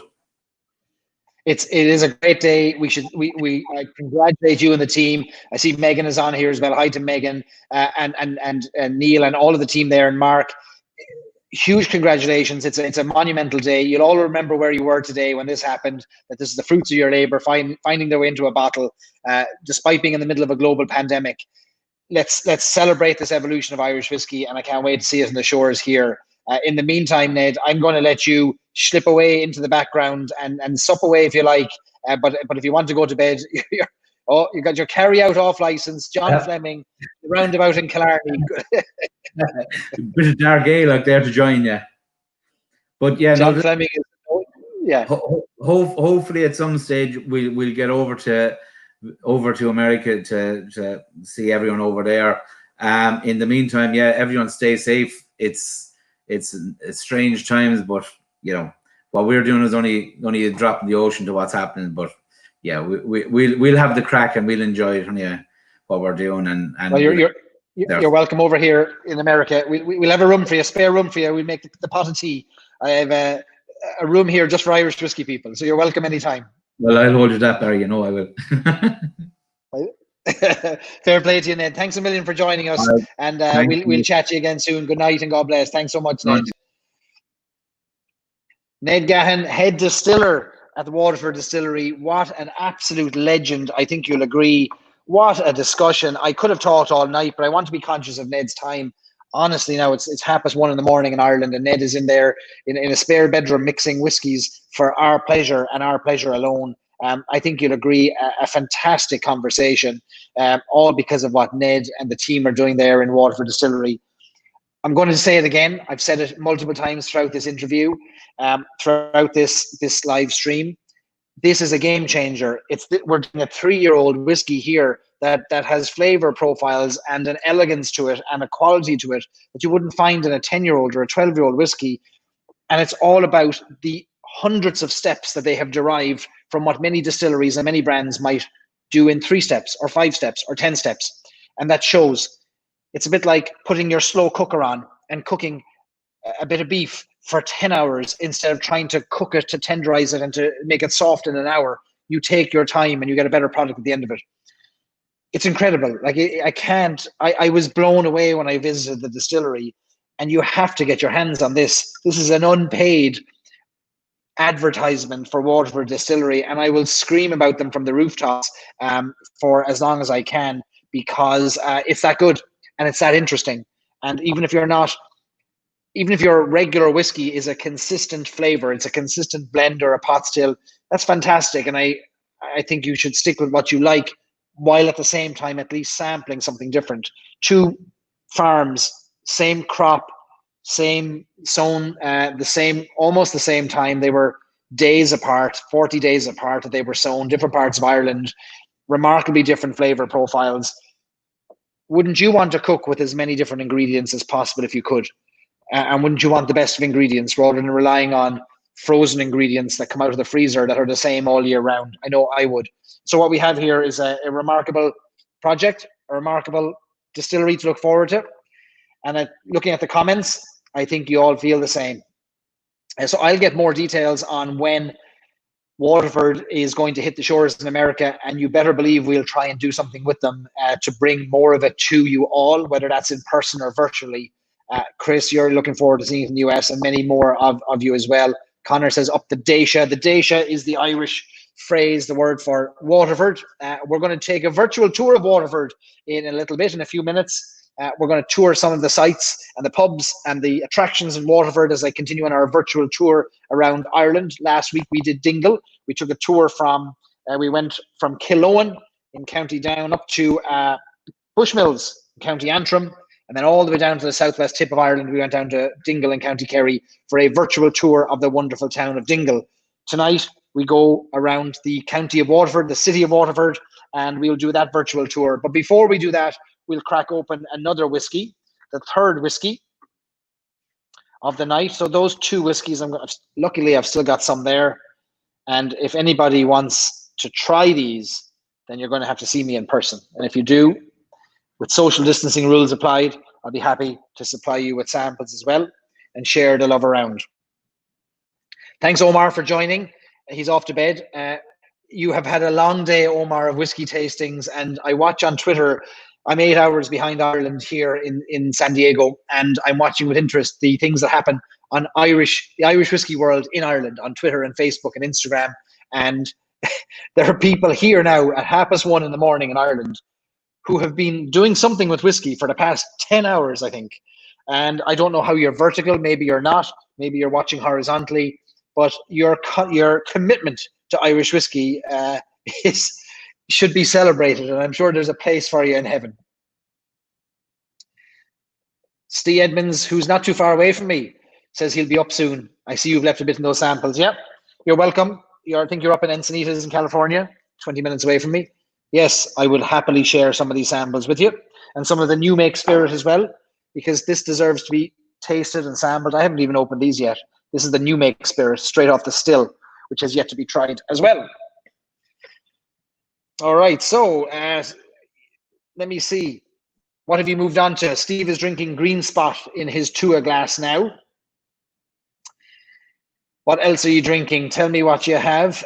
Jamie's out. The Irish contingent are leaving us and the American contingent are digging in, which is great to see. It's like a shift change here on the Stories and Sips lock-in.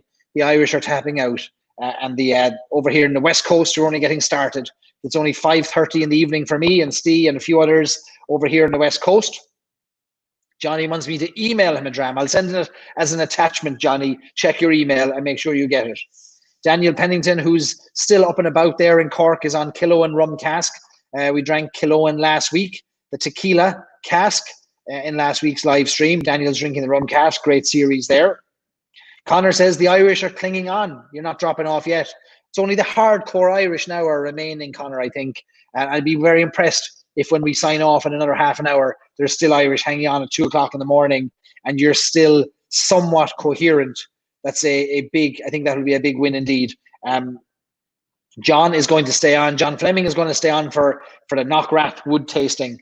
Good man, John. And I'm not surprised you are, having sent up a sample of the Knockrath. And I'm going to pull up some details.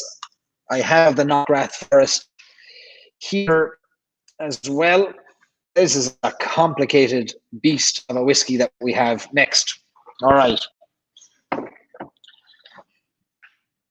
Now, I need to ask for a glass change. Mrs. Stories and Sips, would you be so nice to, or actually, I'll take it. Actually, yeah, would you mind just rinsing that one out for me? Thanks a lot. Ned took up my 3 glasses here. I do have more glasses, but I want that one Tua glass. I'm particularly attached to that Tua glass, so I want that one back. By the way, Stories and Sips Tua glasses on the way. Stay tuned for those coming in a few weeks' time. All right, so we're going to move on to third whiskey, and then we're going to take a virtual tour of Waterford. Johnny McNally is drinking Clonakilty single batch. Lorcan Dunn has gone rogue and he's drinking Glenlivet 18-year-old. For sure, we'll keep you here anyway, Lorcan. We'll let you in here. Graham is drinking Powers John's Lane. Good man, fantastic drop of whiskey. David Stewart is on Napo Castle 14-year-old. We don't see a lot of mentions of the 14-year-old. It's a wonderful, wonderful whiskey. Thank you very much. Here comes the new to it. Ashley says it's a bit early in Australia for a dram. Ashley, I never want to hear such words uttered here, because if you put a PM after the number in Australia, you'll find it's the perfect time for a dram of whiskey. And so don't be telling us anything like that. Chris Hennessy is already drinking Velvet Cap ahead of the launch on Sunday night of Velvet Cap release, which we'll talk a little bit more about. So Chris Hennessy jumping the gun, no better man. Chris Hennessy, an oracle of knowledge that we had on here a few weeks ago with his Aquavitae. Greg Lamatrice in Columbus has moved from Writer's Tears to Bua to Powers Gold. It's that's some marathon you're running there, Greg. Fair play to you. All right, let me see. What else have we got? All right, so you're drinking, you're all still hanging in there, which is great. Stephen asks if we can get John Fleming to buy a few bottles. Is that a few bottles of the Waterford, I wonder?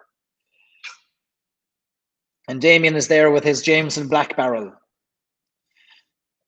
Kilbeggan Small Batch Rye for John with an altogether IPA. All right. So Stacey is doing a lot right now. She's drinking Green Spot, watching me, and watching Springsteen sing Rose Tattoo with the Dropkick Murphys. This is a lot to take in. Fair play to you if you can juggle all of that. All right, so next up, third whiskey tonight. Midleton, very rare, Dair Ghaelach, Knockrath Forest. What is this? This is a complex whiskey. You open the box, you've got a lovely box inside. Where's the bottle, you might ask? Right, the bottle's right here. Okay, so Midleton Dair Ghaelach. What is Dair Ghaelach? Dair Ghaelach is the Irish words for Irish oak. Dair is oak, Ghaelach, Irish. Dair Ghaelach, Irish oak. Why is this called Irish oak? This is called Irish oak because this was the first Irish whiskey when this first version of this was released a few years back to be finished in virgin Irish oak casks. Why is that such a big deal? It's such a big deal because Irish oak is not a traditional maturation wood for Irish whiskey. The reason for that is that we don't really have Irish oak. There is not a lot of oak growing on the island of Ireland. There would have been at one time a lot of Irish oak, and for various reasons that supply dwindled. For many reasons, oak was used by the Irish for many different purposes. The oak was also used by the British to build battleships, to line the floors of the Houses of Parliament in the United Kingdom. It would have been a very well used wood for that, and it would have been used for many other purposes in Ireland. The British can't be alone to blame in the dwindling of Irish oak. But today, Irish oak is at a stage where it's a protected species of tree. It is not widely grown. You can't cut down trees, is my understanding, for your own use. They must fall naturally. Now, maybe that has changed, but that used to be the case. But it is very well protected. So to be able to finish whiskey in Irish oak is a new thing. And a few years ago, Midleton Distillery decided to experiment with finishing some of their single pot still whiskey in Irish oak, and they did that with their first release of Midleton Dair Ghaelach, which was Grinsel's Wood, and that was their first, wasn't it? Grinsel's Wood was their first release, and basically what they do, the process for creating a Dair Ghaelach series, and why it matters is this. This is single pot still whiskey that has been maturing in bourbon barrels, first fill, second fill mixture, bourbon barrels for.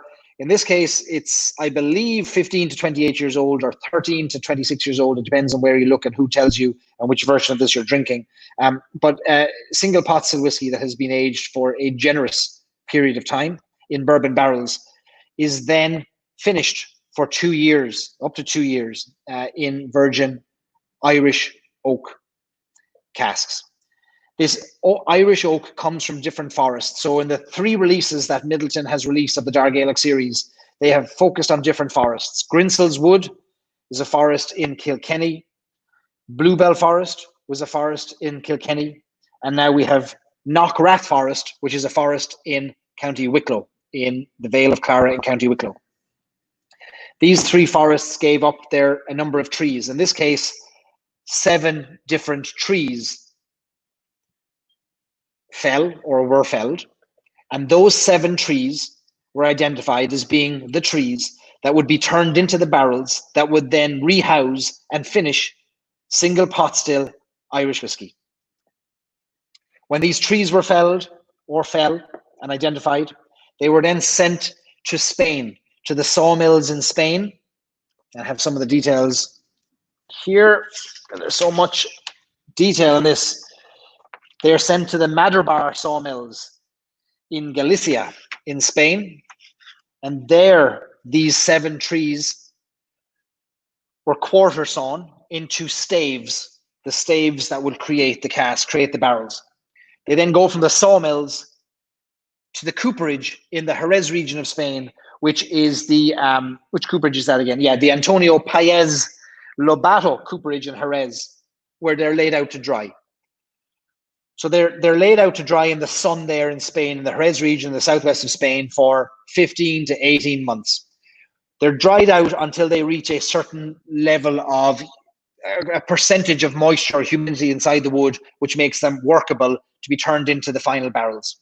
Those 7 trees gave us 42, enough wood to create 42 barrels of whiskey. Those 42 barrels were identified then by their tree. So what I have here is, I have tree number 6. So this is tree, hold that up here. So we can identify this whiskey back to the tree it came from.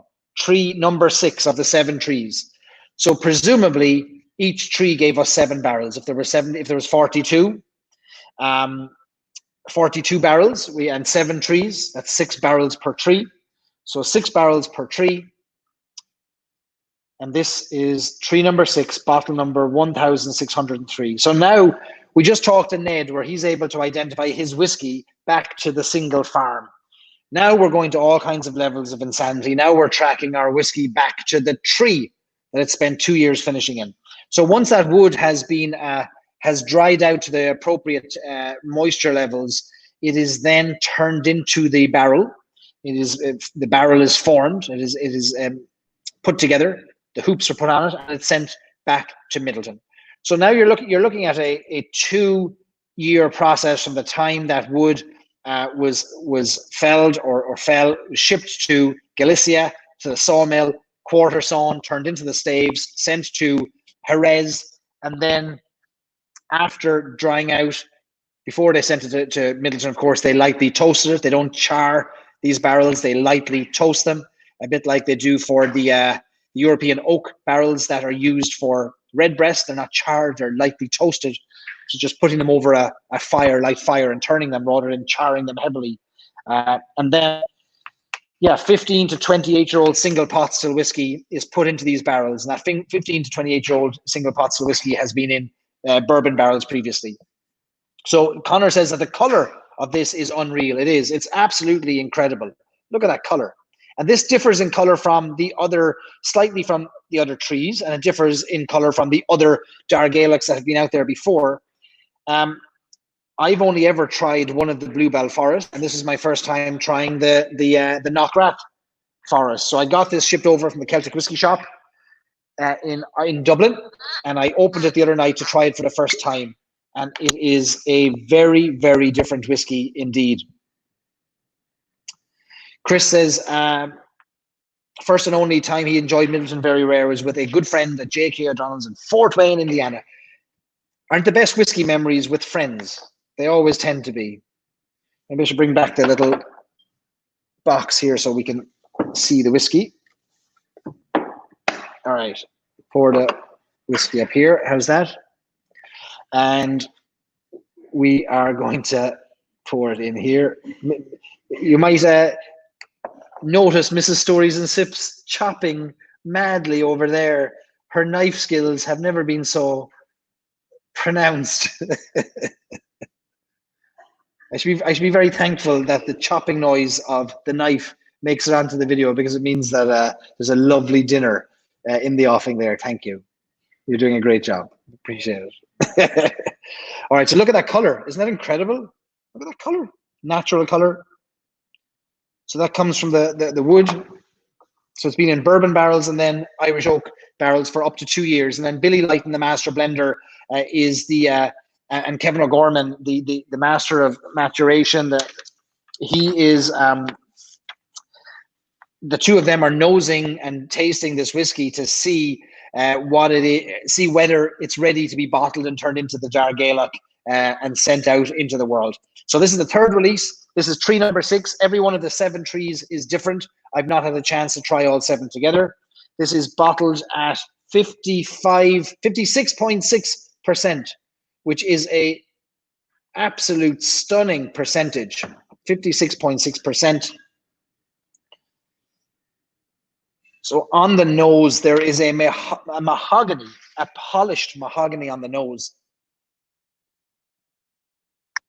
That is very, very pronounced. I am transported back to my grandmother's house, a freshly polished dresser.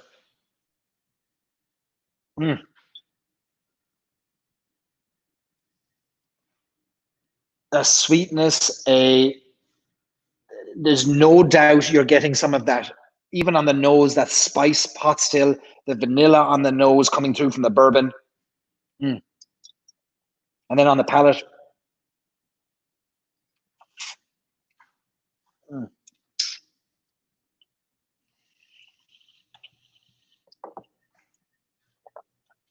oh, it greets you. It greets you in the mouth. It senses that the liquid is coming. And before your tongue has even experienced the liquid, it's as if a cloud of dust goes in front of it and hits the other senses in your cheeks and the back of your throat. A puff of smoke of wood, of cherries, of a little bit of banana, a little bit of, what am I getting there? Dried fruits, dried apricots, dried banana chips coming and hit me on the back of the mouth. And then the flavor, that a spice on the tongue, and then a length that just keeps on giving and giving and giving and giving. 56.6% is a very high ABV. There's no doubt about it, a very high ABV. This is one of the first, when I tasted this the other night, it might have been the night that was in it, I had to put a few drops of water into it because it was the first Midleton cask strength whiskey that I tried that I felt needed water in it. But now that I try it, I don't need the water at all. Maybe I've been introduced, or maybe my palate has been warmed up with the wonderful Waterford whiskey, but now I'm not putting water in this at all. It's a completely different whiskey tonight than it was 2 or 3 nights ago. That mahogany, that polish, in a good way. Like there's a clean, yet it's an expensive wood. There's an expensive wood element to this that's coming through. Really, really is it. Like Daniel hits it there on the head. What a intense full flavors. Really, really different than any of the Midleton Very Rare series. You've got the other two there, Midleton Very Rare 2019 and Barry Crockett Legacy. The other two in the permanent range of the Midleton Very Rares.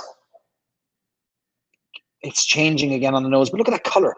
Hold up the other one. So obviously, look, the age of this is up to 28 years of age, and so you're getting a huge wood contribution, a color contribution. Compare that to the 3-year-old from, neither of them have color added, and that's the color from Waterford. Obviously, you know, not an apples to apples comparison in any sense. How much does this bottle cost? This costs €310 a bottle, is my understanding. A set of 7 of those will set you back €2,170, which is no small investment. It's the kind of thing you'd split amongst friends. What flavors does the Irish wood contribute? Lorcan asks.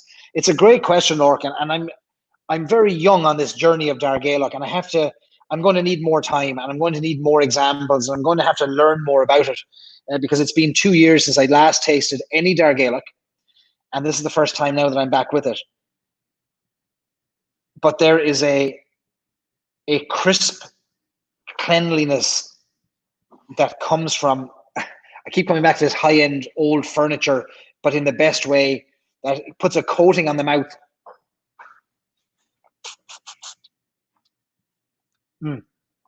So Irish oak differs from American oak in a number of ways, not least of all the geography.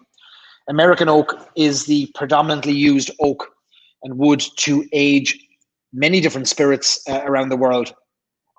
Of course, Irish whiskey is mostly aged in bourbon barrels, predominantly. Of course, we have sherry and port and many others, tequila, that are used as well, but bourbon being the predominant one. And bourbon is aged in virgin American oak casks, and that cask can never be used to age bourbon again by law in the United States. So that American oak barrel finds its way to Scotland and to Ireland or to Spain. For example, sherry is aged. The Solera system of sherry is aged in American oak casks. It used to be aged in Spanish oak, but American oak is a tighter grain. American oak grows in regions of the United States that have very hot summers, and so that hot summer causes evaporation and tightening of the grain in the wood, which makes it averse to leakage, and that makes for a very robust and a very strong barrel that doesn't require as much repairing. Irish oak, on the other hand, has never been proven to be able to age whiskey for longer than a couple of years. After 2 years, it may be too much. So 2 years, to my understanding, is the longest that is the longest that an Irish whiskey has been aged or finished in. Siobhan Costello says an Irish oak is pine. That's a great. Pine now. That changes it for me. Irish oak contribution is pine. Yep. God, I've so much to learn about nosing and tasting and all these different flavor profiles. I almost need to sit here for a week, eating and drinking everything I can and making notes. But yeah, that's a great description. Pine, get mahogany. Yeah, those coming through absolutely. Raw pine, says Siobhan. Fantastic. Linda asks if she missed Ned. Linda, you're about 2 hours too late for Ned, but you can catch the replay tomorrow. Ned gave us a fantastic introduction to 2 side-by-side tastings of single farm whiskies, which was absolutely fantastic. But catch the replay tomorrow on Stories and Sips and on YouTube on Stories and Sips and on Facebook.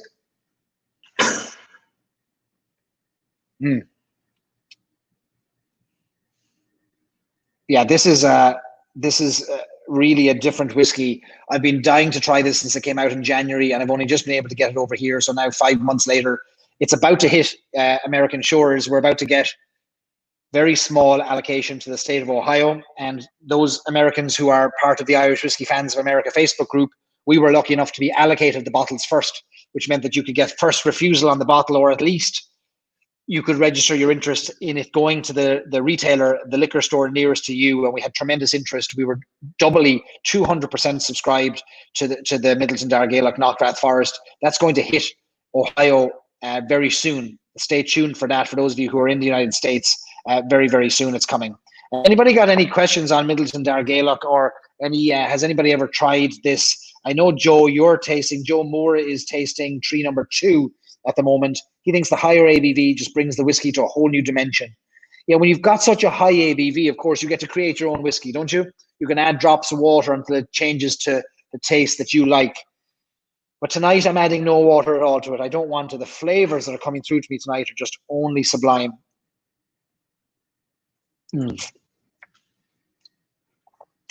Can't get that pine out of my head now that Siobhan has said it. Pine, mahogany, cherry, apple, the back of the throat, a little bit of apple. The length of it is absolutely staggering. Yeah, Johnny loves the color. Isn't it remarkable? I mean, it's rare to see a whiskey this color. Natural. It almost looks like a pot of tea. Stunning. So the Dair Ghaelach series, I mentioned 7 trees, created 42 barrels, a few thousand bottles of this that have made their way around the world. This is only the second time that Dair Ghaelach has managed to find its way to the United States, and I think it's the first time that the entire set has made its way to the United States. This is an Irish bottling, 700 milliliters, but the 750 mil will be here very soon. So single pot still. Midleton, very rare historically, since when it was first launched in 1984, would have been a blended whiskey, and there would have been occasional single pot still versions, perhaps single cask versions of Midleton, very rare. And then the introduction of Barry Crockett Legacy single, Midleton, very rare, Barry Crockett Legacy created the first single pot still permanent addition to the Midleton, very rare range. And now the Dair Ghaelach edition means that there are 2 single pot still permanent editions in the range, and there's only 1 blend. So it flips it. It used to be that there was only a blend, and now there is only a single pot still. All right, so look, as we're sipping on this, let me give you a run through a little virtual tour on Waterford. I almost forgot about touring Waterford. Joe asked me if I'm getting any rich chocolate. Yeah, Joe, I do get a kind of a leather chocolate on the back of the tongue a couple of seconds in, like a dark chocolate. Try it again now.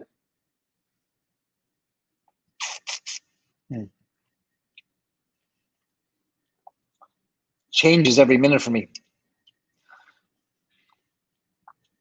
Drop a dark chocolate. As soon as I hear the flavor that somebody gets, I'm almost influenced. I'm getting it, or I'm identifying it. So I'm kind of learning from everybody else's palate. Yeah, beautiful drop. Steve asks if we know if it's going to make it to other states in the US. Yes, it is. I don't know exactly which states, Steve. I'll do my best to find out, and I'll post that in the Irish Whiskey Fans of America Facebook group. Joe says it's a great cigar whiskey. It would be a great cigar whiskey. All right, so let us take a little virtual tour of Waterford. So we have gone from Waterford Distillery, where we started the night off. Waterford Distillery, of course, down there in the southeast coast, in the not Cork part of Ireland. We're sticking with Waterford now for our little virtual tour. We took a little tour there to the east, to County Wicklow, just south of Dublin, for our drop of Knockrath Forest, Midleton Very Rare, Dair, Ghaelach. But now we're coming back to Waterford to identify or to highlight a few of the interesting things that are in Waterford, so that when you're planning your trip to that lovely part of the world, you're going to know what to do and where to go. So let's start by coming back to the distilleries in Waterford. So we spent the first hour and a half, which was a very generous time period that Ned graciously gave us, talking about Waterford Distillery. We should also talk about the other distillery in Waterford, which is the Blackwater Distillery. Blackwater Distillery is the distillery that was founded by Peter Mulryan.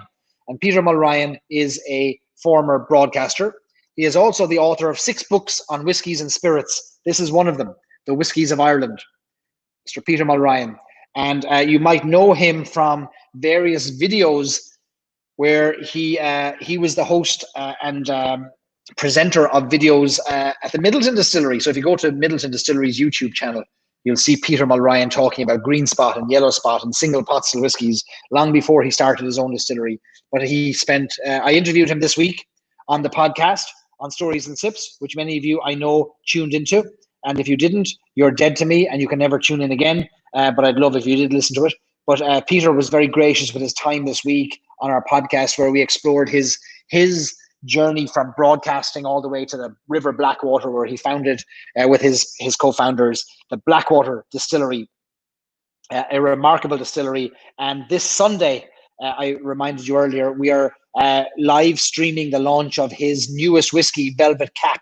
We're going to do that live on Blackwater Distillery's Facebook page, and I would encourage you to join me and Omar Fitzel from That's Dram Good, Peter Mulryan, the founder, and John Wilcox, the American man who is the distiller, the master, the head distiller at Blackwater, an American man. Really interesting things they're doing, including some rye whiskey. So those of you here joining me from America will be interested in what they're doing with rye whiskey. And so the Blackwater Distillery is worth checking out if you're visiting Waterford.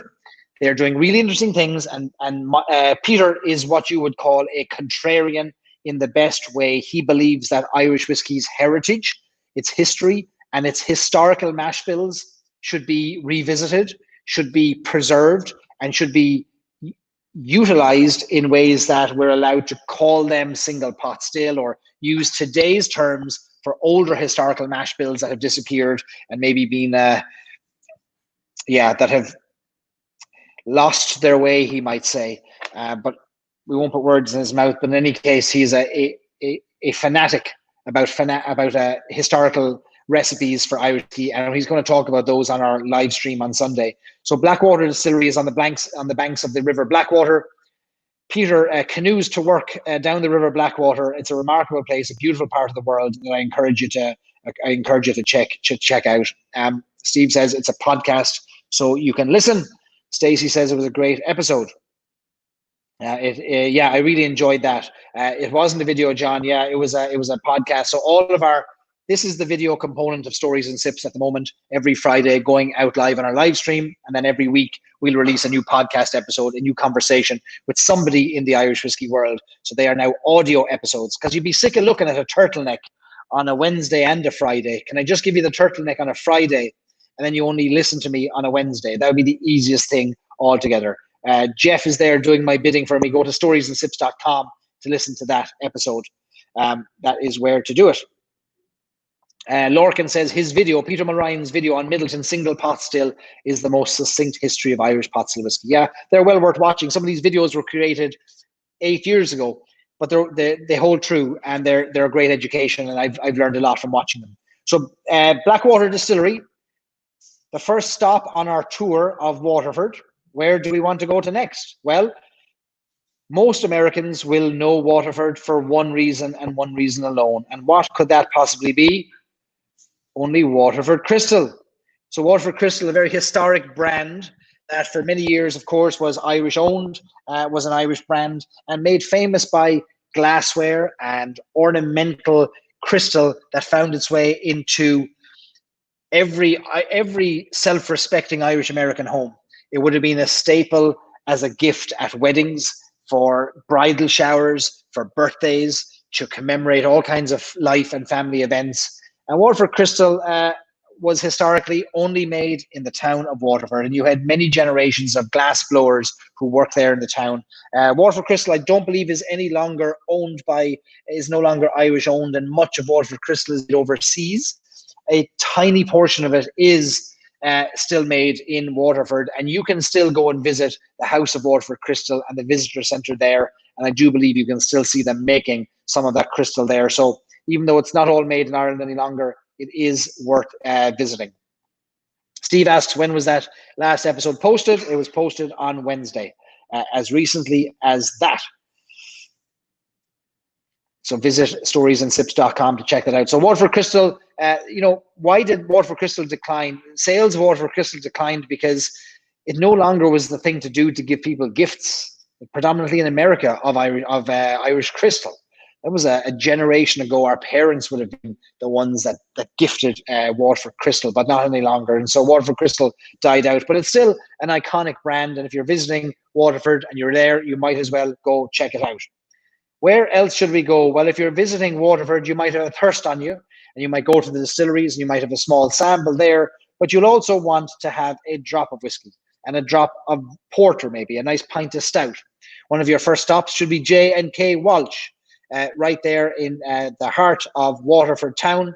You should go in there and visit Darren behind the counter. Darren will pour you a lovely pint of Guinness in an old Guinness mug with a handle on the side of it. You can sip your whiskey there in an old Victorian era pub, one of these old grocers style pubs in Waterford, which there are many of these dotted throughout Ireland. But I thought I should highlight J&K Walsh, and Darren Green would be delighted to take care of you there. Get yourself a lovely pint of Guinness, and then if you've still got a thirst on you, you should head a little bit further up the road to another famous pub, which is Henry Downs Pub, or known locally as Downs's, or Downs's. We like adding all the S's onto the ends of things in Ireland. But Downs's Pub has been there since the late 1700s, believe it or not, and is a piece of history in Waterford. And Henry Downs and their ancestors were spirit merchants, spirit bonders. They would have brought in sherry and port into Waterford from overseas, and then they would have bottled it up, and they would have sold it on and labeled it themselves and bottled things under their own name. Henry Downs is a great music venue.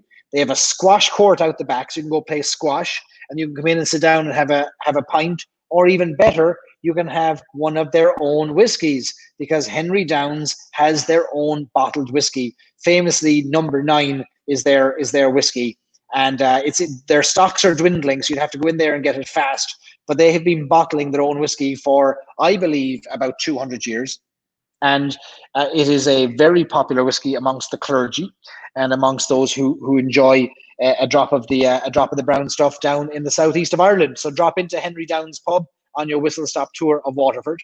And when you're finished in Henry Downs Pub, you might want to see a big whiskey collection. You might wonder, well, who's got a great whiskey selection in Waterford? Well, you need go no further than Revolution Bar, and go down there to Jim in Revolution Bar, and he'll take care of you. He will pour you a drop of Midleton. Why? Because he has one of the biggest collections of Midleton very rare and Midleton whiskey anywhere in the world. Now, I know Mark McLaughlin from Searson's and Bill Chalk and the lads up there will dispute Jim's assertion that he has the biggest and best collection of Midleton very rare. But if you go in there, you can sit in lovely surroundings in a lovely leather wingback chair, and you can have all of the Midleton Very Rares that have ever been released, including Midleton Very Rare Pearl Edition and Midleton Very Rare Single Casks and the 30th anniversary, which is the Pearl, and the 20th anniversary, and the 1969 edition and the 1973 edition. Jim is absolutely passionate about his whiskies, and that's a lovely spot to dip in. And he also bottles up some of those whiskies into smaller takeaway versions, which he's been doing over the past few weeks. He's been splitting very expensive bottles so people can get a sample of Redbreast Dream casks and things like that, and Napo Castle and Dungorney 1964, which is well worth visiting. So that's Revolution Bar in Waterford. And where else would you like to go then when you're in Waterford? Well, you'll have visited Waterford Distillery. You'll have visited Blackwater Distillery. You'll have had a few drops to drink in these three lovely bars of J&K Walsh, Revolution, and Henry Downes's. And then, because you won't be driving, because somebody else will do the driving for you, you'll head on out towards Cappoquin, not far away from the Blackwater Distillery, and you will make your way to the Glen Chillane Woods in Waterford. A lovely, lovely woods where I regularly go for walks with my dad. And there he is on the screen walking across the bridge over the river. The Glen Chillane Woods near Cappoquin, there he is giving us a wave. I'll put that up there again. Glen Chillane Woods is a lovely, lovely woods. And look at that scenery. Isn't that the thing you expect when you go to Ireland? Mrs. Stories and Sips sticking her head in to see it again. Look, there it is. Look at the river. See it? Isn't that lovely? So Glen Chillane Woods is the spot to go to near Cappoquin, just there in the River Blackwater. You could walk for hours through Glen Chillane Woods and you won't see a soul. And as soon as I can get back to Ireland, I'll be heading to Glen Chillane Woods for a lovely, lovely walk there with my dad, hopefully. So it'll be a lovely time when we get to go back there again. What else is there to do in Waterford? Let me see. What else have I loaded up here for you on your whistle stop tour of Waterford? Well, I showed you Waterford Distillery. There it is on the banks of the River Suir. Massive complex, isn't it? Big facility. As Ned was saying, it's not a micro distillery. They're pumping out, what did he say, 7,000 barrels a year or something to that extent. Massive, massive distillery doing incredible things, and really excited about that. Oh, yes, I never showed you. This is an old picture of Henry Downes. This is in their cellars where they would have been bottling their whiskies down there and repairing the casks in the cellar of Henry Downes pub just on the hill there on the outskirts of the town. So well worth a visit as well. I think many of you have already been there. All right, so let me see what questions you have. This is your whistle stop tour of Waterford is now complete. Don't ever say that I give you nothing for free. Here I am touring you all around Ireland and not charging you a dime for it. Stacey says that the Viking influence in Waterford was really interesting. Yeah, that is the Vikings had a huge presence in Waterford, and there's a great heritage centre there dedicated to the Vikings and their raping and pillaging, if that's the kind of thing that you're interested in. Let me see what else. Nobody's into that kind of thing, are they? No. JJ asked me if I've entered the Redbreast ballot. I have. I've entered the Redbreast ballot because, sure, don't I sneakily have an address in Ireland with my parents? So you never know. If I'm very lucky, I'll win the Redbreast ballot and I'll be sipping on Redbreast Dream Cask, 28-year-old single pot still port finished Redbreast. Has anybody else entered that ballot? I wonder, those of you who are left on here. John says you can get the ferry to France from Waterford. Can you? I thought that was Wexford. Where's Rosslare? Rosslare's in Wexford, isn't it? Maybe you can get the ferry to France from Waterford. I didn't know they had ferries to France from there. You'll have to educate me on that one, John. Steve asks, did Mrs. Stories and Sips get her dram of this Midleton Very Rare? Would you like a drop? We have... Can we wish Mrs. Stories and Sips a very happy birthday, please? She doesn't like to be front and center, and she doesn't like to be on camera, but she's the brains and the engine that operates Stories and Sips. She's always behind the camera. She wouldn't dare come in front. You're invited if you want to make an appearance, but I know you don't like to. But happy birthday to Mrs. Stories and Sips. Melinda has a big milestone birthday tomorrow, so you will not see me on social media tomorrow because I will be drinking whiskey and drinks to celebrate my beautiful wife's birthday, and a big one it is, and we will be spending a lovely day together. So you won't get hold of me tomorrow because we'll spend our day together celebrating her life. as we should. So I just poured her a drop there, Steve. Thanks for the reminder. And happy birthday to Mrs. Stories and Sips. Everyone's saying happy birthday. John says happy 21st. She'd love 21 again. She'd love that. Maureen says happy birthday. Stacy says happy birthday. Feliz cumpleaños from David. Pete says happy birthday. Connor says, Chris says happy birthday. That's great. Yeah, she deserves a good day out, and more than a good day out. God bless her, the things she does, putting up with this. In Irish, son-in-law breha, Mrs. Stories and Sips. Great stuff. So this, I'm still sipping away on my lovely drop of Knockrath Forest, as is Mrs. Stories and Sips now, which we're toasting. Isn't it lovely? Oh, she's taking it back. Isn't it stunning? Do you remember that pine? Was that a pine gin and tonic we had that one time? Is it pine? Fir. There's pine in this anyway. That's what Siobhan is telling us. And we believe Siobhan, who also says Law Breha to Mrs. Stories and Sips. Thanks, Siobhan. And thanks for reminding us of this pine, which now I can't take my mind off. Jeff says, we saw her on your 1 year anniversary video opening the Dreamcast 32. That's right. She did make an appearance on our 1 year anniversary. And our 2 year anniversary is coming up soon, which means, well, that 32-year-old Dream cask is now gone. We drank that. So what are we going to open on our second anniversary? What's the second anniversary? What is that? Cotton? Cotton? First year anniversary was what, paper? So we celebrated with the paper on the label of a Dreamcast 32-year-old. But it's also made of cotton, isn't it? Cotton is a type of paper is made from cotton. Some paper is made from cotton. Okay. All right. John Fleming asked me, what do I reckon of all these trees? Well, John, I've only tried the one. I wasn't able to splurge on the full set, as you might remember, but I have just the one bottle. So I'm a big fan of this one. I would love to try all 6 or all 7 alongside one another, which I might get to do at some point. Maybe I'll come over to carry out off license on the roundabout in Clarny, unpaid advertisement, non-sponsored, and we'll try all 7 trees.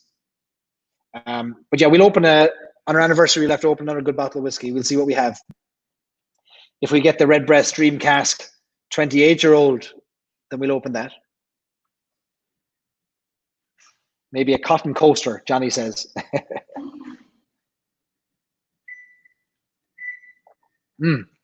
Yeah, this is remarkable whiskey altogether. Absolutely remarkable. A stunning drop. To me now, this knocks the socks off the 2 other Midleton Very Rares behind me, the Barry Crockett and the 2019 Midleton Very Rare. This, to me, is staggeringly good, like staggeringly good. So I'm going to be sipping on this for, sipping on the rest of this bottle for a few more days and weeks for sure, but the rest of the night, this will be my sip. So what are we at now? 2.25 hours in, another record live stream. I think you'd agree, Ned was an absolute legend. His contributions to Irish whiskey are already, excuse me, I'm burping now from all this whiskey. His Irish whiskey contributions are phenomenal, and there's still not a whiskey in the public arena. The interest in Waterford is sensational. If you are on this stream now and you represent an Irish whiskey brand, if you are part of a distillery or a bottler or a bonder or a marketer of whiskey, you could take a leaf out of Midleton or out of Waterford's book. And that leaf is the transparency of their advertising and their marketing and their openness. I didn't have to go through 20 layers of marketing people and legal teams to get Ned on here. I sent Ned a quick message and I said, Ned, would you be so kind to come on and chat for a bit? And he messaged back and said, no bother at all. And I got Ned on here. That's what Waterford's about. I don't go through layers of bureaucracy to get to the people. And guess what happens?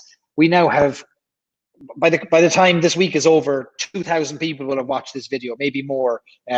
2,500 people will have watched this. And Waterford is able to get their word out there because of transparency. They're answering questions, they're talking about it. Now, they have a remarkable product to talk about. But I guarantee that every whiskey product out there, every brand, from young whiskey brands to older whiskey brands, have stories to tell. And it's not the made-up leprechaun stories. It's the stories of the people like Ned, the farmers, like Seamus Madden, and Stephen McDonald and Carlo, and Richard Raftis and Kilkenny. While not every brand can talk about their farmers, they can talk about their blenders, they're distillers, they're owners. And I think more brands need to step away from the bottle alone in promoting, and promote their people, promote the stories of their people, and let their people do the talking on behalf of their brands. I'd love to see more of it. So I think you'd all agree that that was a fantastic episode or chat with Ned Gahan. Johnny says he'd love to have a drink with Ned. He's a legend. He's a gentleman. He's a kind soul. He's a generous soul. And we're very, very lucky, very fortunate to have him on here tonight. And I can't thank Ned enough. Daniel Pennington says, happy birthday, Melinda, all the way from Cork. Happy birthday, girl. Thanks a million. Ned is Ned. As simple as that. That's it indeed. So Waterford Whisky is going to be made available in the United States very soon. As Ned mentioned, they are signing a deal today to distribute it here in the United States, which we look forward to sharing more details of. If you are a member of the Irish Whisky Fans of America Facebook group, you will see first mentions of that, because we're going to try and get access to that information. And I'm going to twist arms and convince the powers that be at Waterford to do something with us, some kind of tasting perhaps, for the members of that group when they do come to America. We'll see what we can do. We'll do as much as we can. And you know me, I'll be out there trying to stick my nose in it somehow and find a way to get involved, because I'm so fascinated by what they're doing. But if you're not a member of that group, please jump in there and join. Even you Irish folks, we'll let you in. Just be nice and treat our American guests with kindness, as I have no doubt that you will. He says, great episode. Was looking forward to the Waterford episode, and happy birthday to the missus. Now go off and help chop those veggies. They're already chopped, and I can smell these veggies caramelizing. Was that onions? What else is in there? Mirepoix. She's got very fancy now lately with her cooking. Carrots. She says, take my time. Canada 2 asks JJ. Well, I'll find that out, JJ. But of course, I think you're in the Facebook group, so you'll get the answers in there too. Lorcan says Ned is like a sound friend. He's eager to show off a great product. Fantastic episode. Yeah, we were very, very lucky. So thanks again, everybody, for joining. For those of you in Ireland, fair play to you. Thanks for staying put. Thanks for sitting in. Thanks for sipping on whiskeys till 2 o'clock in the morning, 20 past 2 in the morning in Ireland. It's 6:18 p.m. It's only early evening for me. I've had a few whiskeys. I'm looking forward to a nice meal with Mrs. Stories and Sips, and we're into a birthday weekend for her. So you won't see sight nor sound of me online until I'm back on there on Sunday for the Velvet Cap launch, the tasting that we'll do on the Blackwater Distillery Facebook page. Go there Sunday night, 8 o'clock Irish time, noon Pacific time, 3 p.m. Eastern time on Sunday, and I'll be manning the controls with Omar Fitzel from That Stram Good, and very fortunate to get the chance to bring you more great stories and sips from Waterford. So thanks again, everybody.